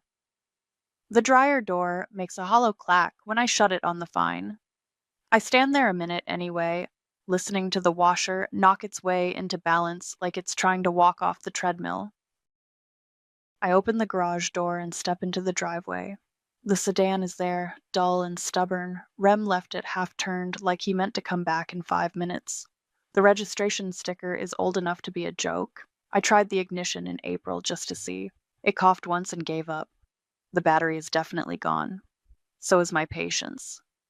I take photos, the car, the angle, the street view. I've learned to document. The HOA does. I can too. A couple houses down, blinds shift. People notice things on this block: the neat lawns, the trash cans tucked by 5 p.m., the woman with the garage she doesn't use. Back inside, I stack my laundry basket on a cleared square of floor and set my phone alarm for Saturday at 8:45 a.m. It's ambitious for someone who doesn't do mornings, his words. I stare at the gray message on my screen until the washer dings. I'm done letting his emergencies eat my life, I tell the empty garage, and I mean it. My phone lit up while I was pouring coffee, a laughing emoji, then next weekend for sure. I stared at it long enough for the steam to thin. I texted Rem yesterday, move the car and clear the garage by Saturday, and he waited until Thursday morning to send a joke. This Saturday, I typed back. June 15th, not next weekend. 3 dots, then nothing. Then the family group chat pinged. Matthew's fam, the one my mom uses to send pictures of her plants. Lacey. Dramatic much? It's a driveway, not a hospital. Me. It's also an HOA fine. Again. Lacey. Family doesn't charge family, Jordan. You know that. I rubbed my forehead. I hadn't said a word about money, not yet. But Lacey loves to jump to the part where I'm the greedy one. Rem dropped a photo of his SUV dashboard like I needed proof he owns a car that works, and wrote, "Got slammed at work, sis. Next weekend I can do the whole thing." Me. The car has to move. The garage has to clear. Saturday morning. Rem. Don't make this a thing. I put my mug down and scrolled up, thumb flicking through 6 months of our digital greatest hits. January 6. 2 weeks tops. January 25. Can't get to it. Snowed in. February had a selfie of him in a hard hat. I don't think he returned. March 2nd. Dropping the sedan there for a minute. Alternator maybe. March 8th. Crazy week. Promise I'll be by Saturday. April was full of LOL and ugh, and one picture of his boxes stacked in my garage that he captioned, "Look how organized." My replies were a timeline of me being reasonable. Tomorrow, next week. Okay, just the car then. Okay, but please tell me before you come over. The HOA fine email sat unread above all of it, $120 in the subject line like a garnish. My phone buzzed again, but it was Mom. I let it ring once before I answered. "Hey, Ma." "Hi, honey." Her voice did that soft thing it does when she's winding up to ask a favor. "I saw the messages. Can we just keep the peace a little? He's under so much pressure." "We're all under pressure," I said, keeping my tone flat. "My car's on the street, I'm getting fined, and he knows the rules." I know, she sighed. "He told me he's going to make it right next weekend." "Why don't you give him until then? Be nice." "For me?" I heard myself say it before I could stop it. "If he moves the car by Friday, I'll give him until next weekend for the boxes." "Thank you," she said, relieved so quickly it made my stomach twist. "You're the best. You always keep things together." I hung up and stared at the counter. I just negotiated against myself while his dead sedan sat like a lawn ornament. The washing machine hummed in the garage like it was agreeing with me. I opened the door and looked at the treadmill wedged sideways, the tower of bins labeled sports, tools, and one that said MISC in Sharpie and bravado. The sedan out the window was the same dull gray it had been yesterday and the day before, the registration sticker aging like bread. I pictured Saturday morning, him rolling in late, charming as ever, and me holding the garage open like a hotel concierge. I went back to the table, opened my laptop, and pulled up a blank document. The cursor blinked at me. Storage terms looked ridiculous in the header until it didn't. I started typing. 2-week grace period for voluntary pickup, starting the day the terms are delivered. After that, $5 per day storage fee. Saturday pickup window 8-9 a.m. only. Hauler scheduled for 9:30 a.m. Tow notice to be posted on inoperable vehicle per HOA rules. Access code to be shared during pickup window only. Written communication only. No drop-bys.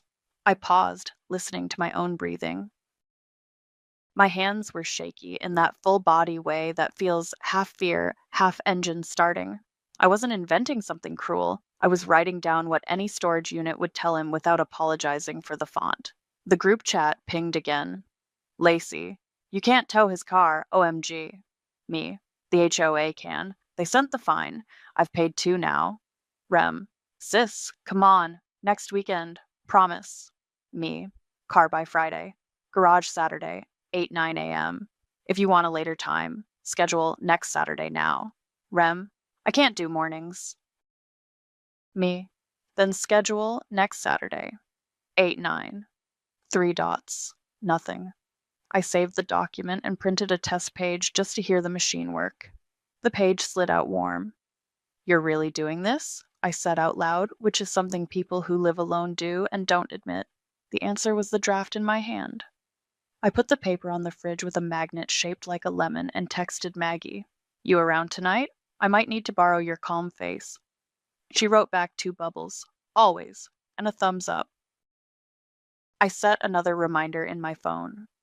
Friday. Follow up on car. Saturday, 8:45 a.m. Alarm.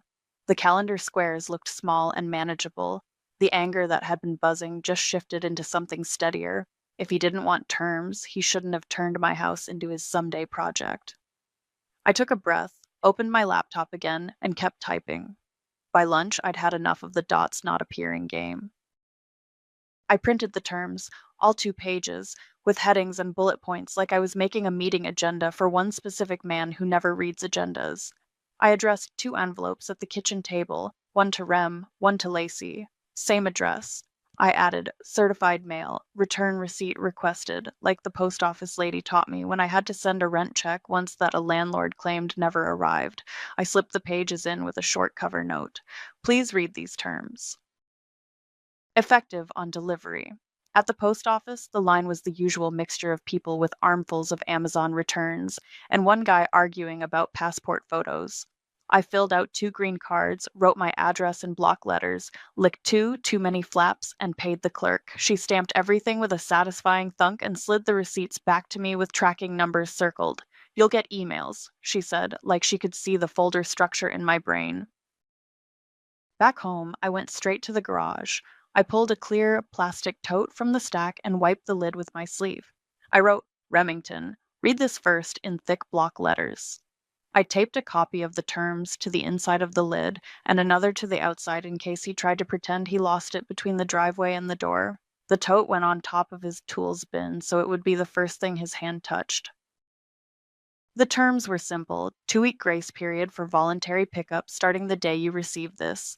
After that, 5-day storage fee until removal, Saturday. Pickup window 8-9 a.m. only. Plan ahead.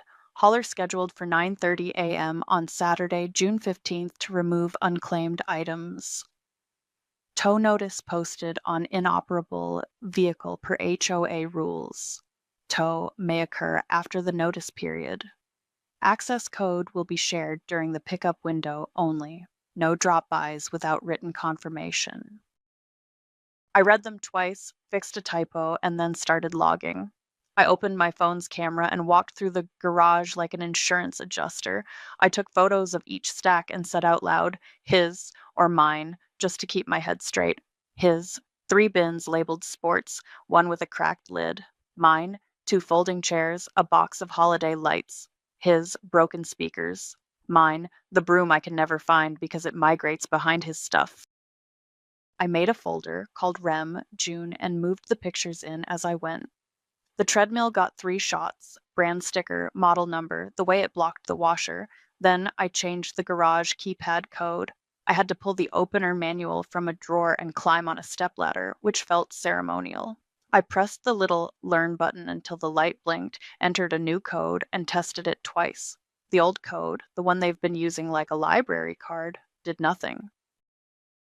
I rolled my shoulders and felt 10% taller. Out in the driveway, the sedan baked in the same spot it's been baking since March. I printed "Tow Notice" in huge black letters on a piece of cardstock, then typed up a formal notice on my laptop with the HOA clause number from the fine. I put today's date and the time and added inoperable vehicle in violation of HOA rules. Tow may occur 72 hours after posting. I slid the printed notice into a sheet protector because I live in a place where sprinklers don't care about paperwork and tucked it under the windshield wiper. I took photos from 3 angles with the house number visible and the timestamp on my phone. Back inside, I drafted an email to Sandra. FYI, posting tow notice on the inoperable vehicle at my driveway today at 6:18 p.m. per section 8.3. Photos attached. Please let me know if there's any additional documentation you need from me. I sat there with the cursor over send like I needed someone to witness the moment. Then I hit send. 5 minutes later, my doorbell rang. Maggie leaned on my frame with a reusable grocery bag and that quiet smile she uses when she's not going to tell me what to do. You want a baguette? I bought 2 because I can't do fractions. I laughed and took it. You'll have to eat it in the garage, I said, and stepped back so she could see the tote with the warning label, the taped terms, the neat stacks. She whistled low. Look at you making policy, she said. I got certified mail like a real adult, I said, and I changed the code. Her eyebrows went up. Ooh, spicy. I posted a tow notice. I jerked my thumb toward the driveway. Sandra's got an email with pictures. Maggie scanned the stacks again, the treadmill glum against the washer. If you cave, I'm stealing your coffee maker, she said, and I knew it was her way of saying she'd be on my porch Saturday if I needed a witness. I'm not caving. I surprised myself with how even it came out. We ate bread at my kitchen counter, tearing pieces with our hands. She told me about her kid's science fair volcano and a raccoon that's been setting off her motion light. Ordinary things. I felt my shoulders drop an inch. After she left, I checked the USPS tracking numbers even though it had only been a few hours. In transit, both of them said, like a promise. At 9:02 the next morning, my phone buzzed with 2 emails. Delivered, in at mailbox. I opened each one and stared at the screen. The clock started right there. I slid my phone into my back pocket, walked into the garage, and counted the bins like I was counting down. The delivered emails hit at 9:02 a.m. And by 9:10, the family chat lit up like it had been waiting in the wings. REM. LMAO. Storage terms? Is this a hotel now? Lacey dropped 3 crying, laughing faces, then a meme of a downtown lot charging $45 for event parking, circled in red. Better make sure your little sister validates your ticket, she wrote. I typed, this is not funny, deleted it. I typed a paragraph and deleted that too. Then I attached the PDF and wrote, terms stand. Rem. Sis, seriously, next weekend. Lacey, I can't with this. You can't charge family. Me. Car moved by Friday. Pickup Saturday, 8-9 a.m. Per terms. 3 dots. A sticker of a cat rolling its eyes. Classic. Mom called before I could put my phone down. Honey, she started, extra soft. I saw the messages. How about we all meet Sunday for brunch and talk it out? Neutral ground, no pressure. Sunday is for me, I said. It came out calm, which surprised me. He knows the times. He can come tomorrow morning and take what matters. A beat of silence. You know how your brother is, she said like it was a diagnosis. Be nice. I'm being clear, I said. That's new for me. It's not unkind. She exhaled. Okay, I just don't want hurt feelings.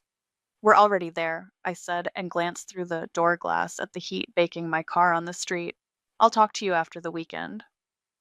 After I hung up, I opened my laptop and Googled haulers again.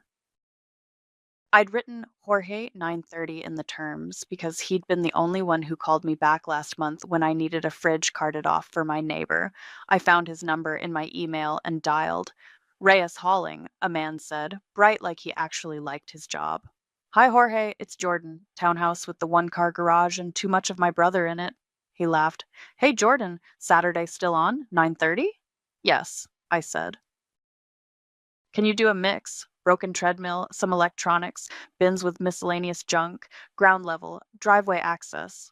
No stairs? He asked. No stairs? Cool. Electronics we take to e-waste, treadmill we can scrap if any of it turns out to be hazardous. Paint, solvents, we can leave it aside or I can quote it separate. Got it. I'll sort those, I said. What do you need from me now? Small deposit to hold the slot, he said. 50's fine. Text me your address and any gate codes. We'll text when we're close. I read him my address again, paid the deposit while we were on the phone, and got a confirmed Saturday 9:30 text before we hung up. Sandra replied to my email mid-morning with a simple, "Received, thank you for documenting." No lecture, no warmth, just the kind of professional line that means I'm doing it right. It steadied me way more than it should have. Work slid by in a blur of spreadsheets and an overlong check-in that had nothing to do with my real life. At 5, I shut my laptop, tied my hair up, and pulled out a roll of blue painter's tape and a Sharpie. I stood in the garage doorway for a second with that feeling like you get before moving day. Deep breath, focus, go. I relabeled his stacks to make them idiot-proof. Tools, electronics, sports junk, random. Anything that was mine got a strip of tape that said J, so there'd be no confusion when Rem started throwing accusations around like confetti. I took the small box of holiday lights inside and tucked it on my hall closet shelf, out of the blast radius. The treadmill was the main event. I found the furniture dolly behind his bins, mine somehow also covered in his stickers, and wedged it under the hulk with my foot. It groaned like a teenager as I tipped it back. Inch by inch, I rolled it out, steering around the washer and the stack of sports like a tugboat. At the lip of the garage, I had to chin the dolly and guide the treadmill down the little slab step to the driveway. It bumped, rattled, and then was out in the sun, glaring at me like I'd shamed it in public. I set it on the right side near the driveway, still on my property line. No way was I adding a curbside violation to my collection, and taped a "Free Needs Work" sign to the console. I didn't care if anyone took it. It just felt good to move one large thing out of my way. Maggie wandered over with a bottle of water and handed it to me like I was running a race. You okay? I'm labeling feelings in boxes, I said, and she grinned. You want me here tomorrow? She asked. Maybe just keep an eye out, I said. If it gets loud, text Sandra's number to my phone so I don't have to scroll. You got it. She looked at the treadmill. Maybe the raccoon will take up jogging. By 9, the garage looked like a diagram, his stuff lined up in lanes, the walkway to the washer clear for the first time in months. I swept the concrete, small angry strokes turning into regular ones. I put a roll of contractor bags by the door, gloves on the shelf, Sharpie in my pocket. I printed one more copy of the terms and taped it eye level next to the light switch. The group chat pinged again. Lacey had found another meme, this time a picture of a velvet rope in front of a bathroom with "exclusive access" written on it. Do we need a reservation? She wrote. A couple of their friends chimed in with laughing reactions. I hovered over reply, then set the phone face down on the workbench and let it buzz itself out. At 10, I sat on the garage floor with my back against the cool drywall and set a timer for 8 yawn to 9:01 a.m. with a second for 9:25. A silent nudge to call Jorge if I needed to. My pulse, which had been in my throat all evening, slid down to something steady. The sedan out front was still a dead hulk, my car still on the street, the fine still paid. But the clock was set and the terms were taped, and for once the next step didn't depend on Rem's mood. Friday afternoon, my phone buzzed while I was closing out a spreadsheet. Rem, I'll be by sometime Saturday morning. Me, 8:09 a.m., window only, per terms. Rem, need more time than that. You know how life is. Me. Then plan for next Saturday. Same window. Lacey chimed in 5 seconds later. Just leave the garage open so he can work at his own pace. Me. No. Code will be shared. 7:59 a.m. Saturday only. No reply. I signed out of work, shut the laptop, and stood at the garage threshold with the kind of focus I usually reserve for assembling IKEA furniture. The stacks were already labeled from last night: tools, electronics, sports junk, random, and I wanted zero excuses tomorrow. I pulled the bins into 2 clean rows right by the roll-up door, so all he had to do was grab and go. I set a folding table as a staging area: gloves, a Sharpie, blue tape, contractor bags, 2 cheap-to-go coffee cups, sugar packets pilfered from my desk drawer. If he showed up empty-handed and hungry, I could still be strict and not be cruel. I took the little battery wall clock from my kitchen and hung it on a nail next to the door into the house so it would stare both of us down tomorrow. The second hand ticked like a metronome. Out front, the tow notice flapped a little under the sedan's wiper. I smoothed it and checked the timestamp on the photo I'd taken yesterday. The HOA's 72-hour window put us at Sunday evening. If I could get through Saturday, the rest would follow. At 6, Sandra forwarded a block-wide reminder email. Parking patrols would be out this weekend, and overnight street parking could trigger citations. Heads up for compliance, she added. Then, just to me, I know you're working on your situation. Document times: if you get a ticket, we can review. My stomach did a small flip. My car was, again, taking the sun at the curb like a lizard. I typed back, "Thanks. I can't get into my garage until this clears. I'll keep notes." She replied with a thumbs up dot. Not warm, but not cold. Sandra level support. Maggie knocked and leaned in with 2 muffins on a paper plate. "Carb loading for battle," she said. I smiled.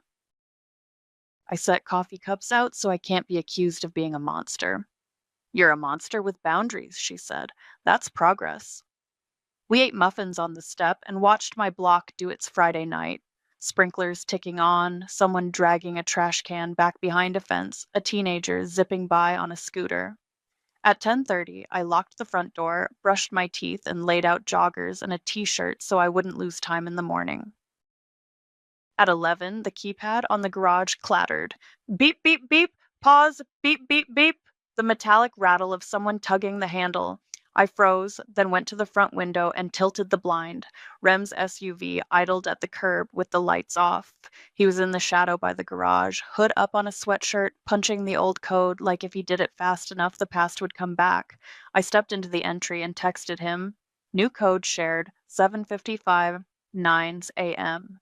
Saturday only. Please stop. He typed for a second, then nothing. The beeping stopped. A beat later, my phone buzzed. Rem, you're ridiculous. I could have gotten a head start. Me. Tomorrow, 8-9. Not before. His SUV rolled away without headlights, quiet and stupidly dramatic. I stood there until the night felt like itself again, then set 2 alarms, 7:30 and 7:55. I plugged in my phone on the kitchen counter, left the garage light off, and went to bed. I woke up before the first alarm, the kind of pop-up my body saves for flights and uncomfortable family events. I brewed coffee and poured it into the paper cups, scribbling R and J on the lids out of habit. I texted Maggie, starting. She sent back the fist bump emoji. At 7:50, I opened the interior door to the garage and stood in the doorway, the cool air smelling like concrete and marker ink. The clock I'd moved ticked loud on the wall. I double-checked the staging, bins in rows, tote with "read this first," extra copy of the terms taped next to the switch. The treadmill sat outside in the driveway with its "free needs work" sign. The sedan loomed where it always did, tow notice bright against the glass. At 7:55, I texted Rem the new code and the line. Code will deactivate at 9x. No reply. I set my own cup on the table, took one long sip, and listened to the quiet block. The sprinkler hiss, a dog collar jingle, someone's door shutting 2 houses down. At 8:20, I pressed the button and rolled the garage door up halfway, enough to let morning in and make it clear I was ready, not enough to invite a crowd. By 8:10, the street stayed itself. No SUV, no jokes. I took a second photo of the sedan with the time on my phone screen reflected in the glass. The clock ticked. I didn't. At 8:13, my driveway was still empty except for the dead sedan. My phone buzzed on the folding table. Jorge, on my way. At 8:27, an SUV roared up and nosed across my sidewalk like it owned it. Rem slammed his door before the engine stopped. He took one look at the half-open garage and the neat rows of his stuff and said, "You're unbelievable, heartless." "Morning," I said, even. I glanced at the wall clock I'd hung by the house door, ticking loud enough to hear over my pulse. He pointed at the keypad like it had offended him. "What's the old code? I'll need all day, maybe longer. You know how life is." I shook my head. "New code only. It deactivates at 9. Haulers at 9:30. He blew a short laugh through his nose. "A hauler? You're throwing away my life now?" I picked up the tote I'd labeled Remington, "Read this first," and held out the top sheet. "These are the terms. You've had them since yesterday morning." I set the page on the folding table with a pen. "Initial here, so we both have it." "You mailed me homework?" he said, eyes scanning, but not really reading. He didn't pick up the pen. He craned around me at the stacks. "Where's my socket set? The good one. And the PS4? You can't just—" "Tools," I said, pointing to the bin. "Electronics. Sports junk. Random. Take what you want before 9. He threw his hands up. "9? No.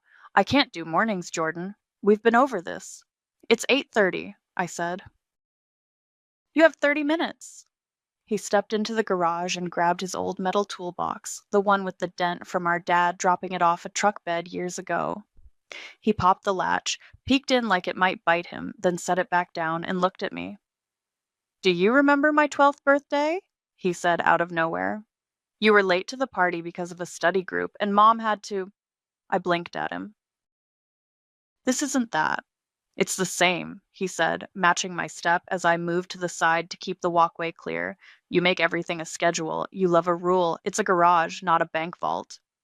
I pointed at the wall clock, then at the paper. "Initial here, then start loading your car. You're parked across the sidewalk. Please move it up or into a visitor space so you don't get a ticket." He looked out at his SUV, then back at me. "They're not going to ticket me." "They might," I said. "Sandra sent a reminder last night." He muttered something about Sandra that I pretended not to hear and grabbed the plastic folder sitting on top of the random bin. He flipped it open. Family photos, the ones Mom had made copies of for every kid one Christmas, Rem in a ridiculous little league hat, me in braces pretending to love prom. He hugged the folder to his chest for a beat, then put it down and started fishing for something else to stall with.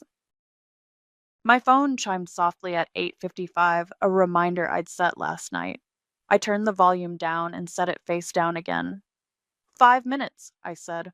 "God, listen to yourself," he snapped. "Who does this to their brother?" "Someone who paid the fine and parks on the street," I said. "Take what matters to you, now." He looked at the treadmill outside like it had betrayed him by being heavy.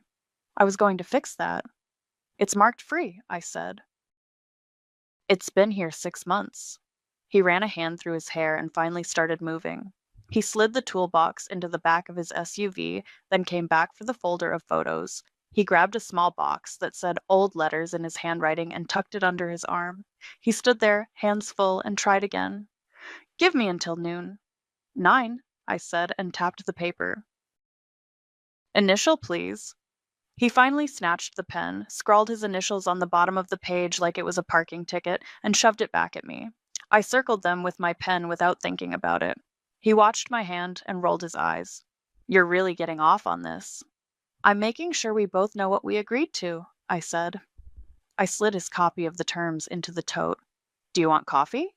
He stared at the 2 cups like they were poisonous. "No," he said, offended on principle. The neighborhood did its quiet Saturday thing around us, someone hosing a walkway, a dog thumping its tail against a fence. I could feel Maggie's curtains shift next door. I didn't look. He made one more pass through the stacks, lifting lids and narrating. "These cleats are vintage. Don't let your hauler guys trash this. This is signed. This is worth money. That treadmill was like $1,000. Take what you don't want hauled," I said. "We're at 3 minutes." He huffed, took the cleats anyway, and dropped them in the SUV. He didn't touch the broken speakers or the bin with the cracked lid that smelled faintly of mildew when he opened it. He picked up a baseball and put it down again. He checked his phone as if a last-minute miracle would text him. At 9:00, I pressed the remote, and the garage door stopped at chest height. Just enough for him to keep moving, but a clear line. The keypad beeped as the code deactivated. He glanced up at the clock again like it had insulted him. "You know Mom's going to be on you for this," he said, grabbing the photos again like they were a shield. "I know," I said. "She can call me." He paced, tried one more angle. "If you'd told me earlier—" "I did," I said. "All week?" My phone buzzed at 9:13. Jorge, 10 minutes out. I texted back, "Great, see you soon." Rem heard the vibration and squinted. "What was that?" "Holler," I said. He glared, then scooped up the small box marked old letters, tucked it under his chin, and started lecturing the air about loyalty while he walked to his SUV. He set the letters in the passenger seat like they were fragile and came back empty-handed, taking his time like that would stretch the minutes. At 9:24, with the wall clock ticking loud in a way that felt like a drum, I heard the low diesel murmur of a truck a block away, then the faint beep of a backing signal. Rem looked up at the sound, eyes narrowing, like he could shout the street quiet again.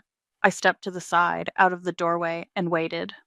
Jorge's truck eased up to the curb at 9:30 on the dot, amber flashers blinking. He backed as close as the dead sedan would allow, angled at the apron, tailgate down, one wheel kissing the gutter. He hopped out, baseball cap, work gloves tucked in his back pocket, and gave me a nod like we were on the same team.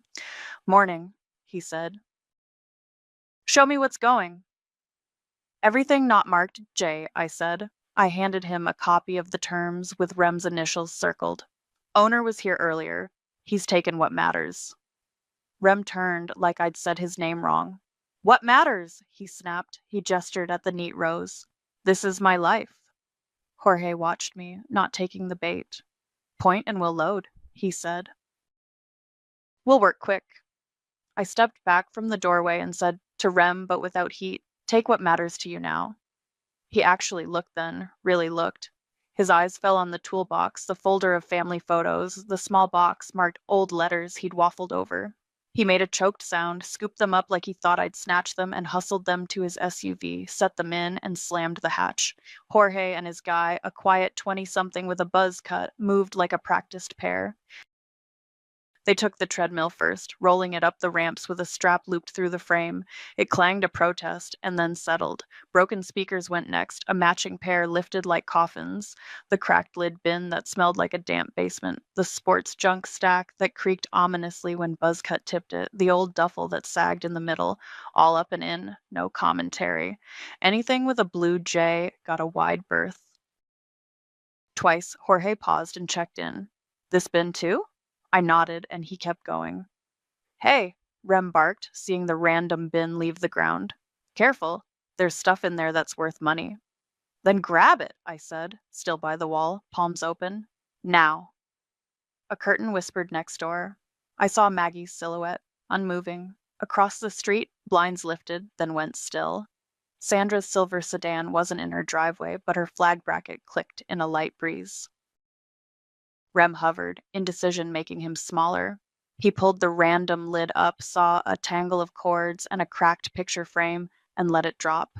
He paced to the edge of the driveway, hands on hips like a coach. "You could have given me more time," he said to the air. "I did," I said. 6 months. He looked at Jorge. "You're just going to take everything? You don't even know what's in those." Jorge kept his eyes on me. "We haul what we're told," he said. "We don't judge." Buzzcut came back down the ramp with a bin hugged to his chest. Rem stepped aside like he was deciding whether to block him. He didn't. By the time the third stack hit the truck, Lacey's car slid up to the curb, jerked to a stop, and a door flew open.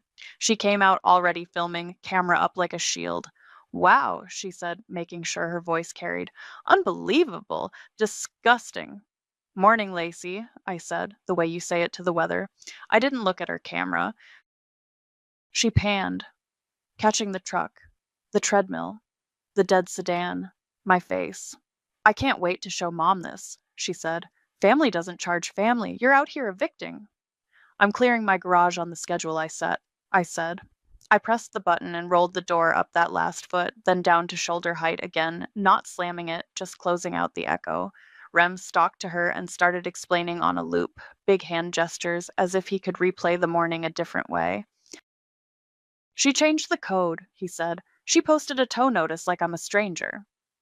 Jorge checked his straps, then nodded at me. We're good for this load, he said. Do you want us to sweep the bay? Yes, please, I said, and I meant it in more ways than one. They grabbed the last few stragglers, 2 mystery bins he'd never labeled, a lamp with a bent neck, and nested them tight. Jorge tugged each strap again until it sang, slid the gate up, and slapped it shut. He handed me a paper invoice with his carbon copy attached and waited while I tapped my card on his reader. The total was less than the rent on a problem. Behind me, Lacey ran down. How do you sleep at night? Like we were in a courtroom drama. I didn't raise my voice. Fine, I said. Better when the washer isn't blocked. She blinked like I'd missed my cue. You are so cold. I'm steady, I said. Jorge tipped his cap. We'll take this to transfer, he said. Electronics go to e-waste. If you find any more, text me. Thanks, Jorge, I said. He and Buzzcut climbed in. The diesel grumbled, the flashers clicked off, and the truck pulled away, slow and loud, like a parade no one clapped for. For a second, the street was all sound. Engine fading, a bird scolding from a roofline, the beep-beep of a truck farther down the block. Then it dropped into the kind of quiet that feels heavier than noise. The garage behind me was a hollow, echoing thing, just concrete and a neat row of my stuff with blue tape, no bins stacked to my shoulder, no treadmill wedged against the washer. Air. Rem looked into the space like he could conjure something back with glare alone. You're going to regret this, he said finally, a last, weak throw. I'm going to do laundry, I said. Your coat is off. He cursed under his breath, got into his SUV, and cranked it harder than was necessary. The tires chirped as he peeled off, juvenile and loud for a 31-year-old. Lacey lingered a beat, waiting for me to flinch. I didn't. She huffed, yanked her door, and followed him. I turned, stepped inside the garage, and pressed the wall button. The door glided down and clicked into place. For the first time in months, the echo belonged to me. The sedan still sat in the driveway like a period at the end of a sentence, but the rest was clean. I stood there and listened to the quiet block get even quieter, the kind of small sound you can build a boundary around. By Monday morning, the 72 hours were up. I sent Sandra a quick email at 7:45. Tow notice posted, Thursday 6:18 p.m. Please confirm I can call the vendor. She replied 5 minutes later. Approved. Use Allied Tow. They have the contract. Thank you for documenting. I called the number she sent. Allied Tow, a woman answered.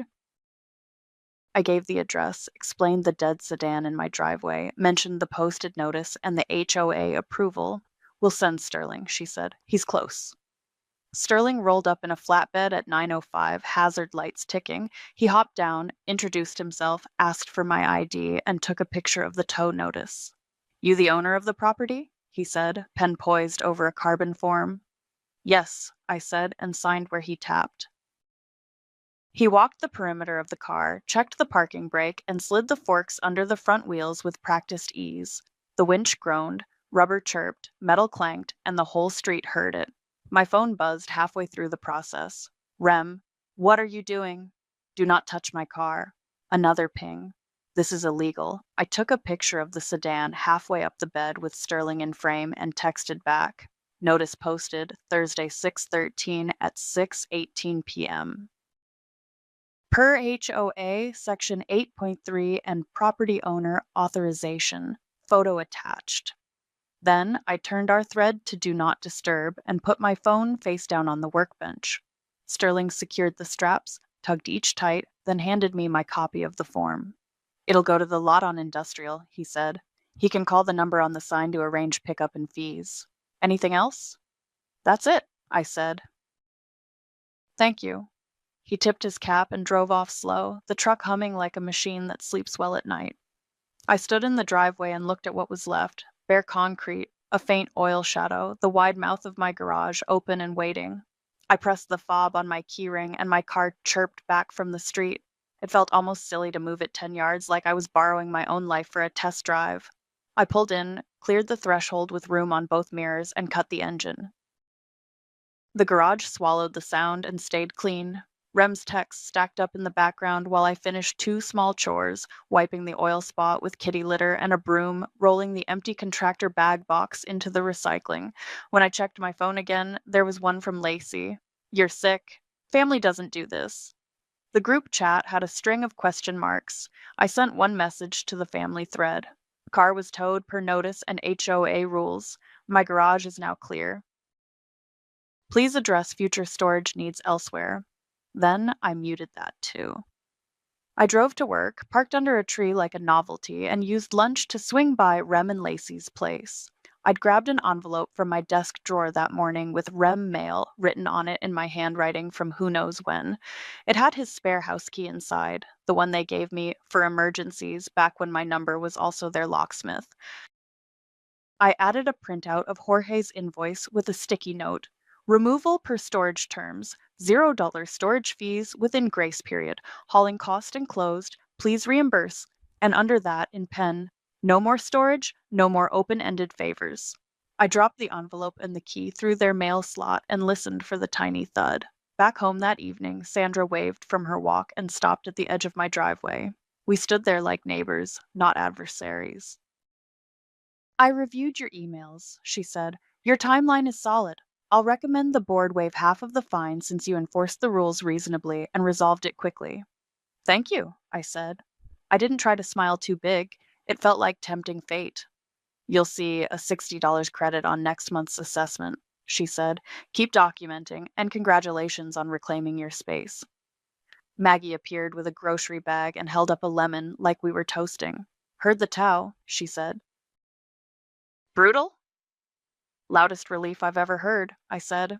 Inside, the garage felt bigger than any square footage number. I pulled a bike hook from a hardware store bag I'd picked up on the way home and found a stud on the side wall where the treadmill used to sulk. 2 careful turns with the drill and the hook bit in. I walked my bike out from the hall closet, dusted, slightly embarrassed to be seen, and hung it up. It looked like a promise. My phone rang with Rem's name bright as a siren. I watched it buzz out 3 times. The 4th time, he left a voicemail. "You're heartless," he said, voice tight, like the words were supposed to land like a punch. I didn't call back. I opened the drawer by the door and gathered the strays of that chapter, an extra copy of the terms, the paint pen I'd used to write "Tau notice," the receipt from the post office with the tracking numbers circled. I clipped them together and slid the stack into the HOA folder in my file box. Then I did the small thing I'd wanted to do since January. I backed the car out, swept one last line of dust into the pan, and pulled back in, centered. I pressed the wall button. The door rolled down smooth and latched with a clean click. The house exhaled. I could hear it in the quiet. Washer free to open, shelves visible, the bike on the wall catching a square of late sun. No bins, no treadmill, no emergency that belonged to someone else. The boundaries weren't a speech. They were this: a code changed, a notice posted, a form signed, a key returned. I stood in my own garage and listened to nothing, and it felt like the first rule I'd made that stuck.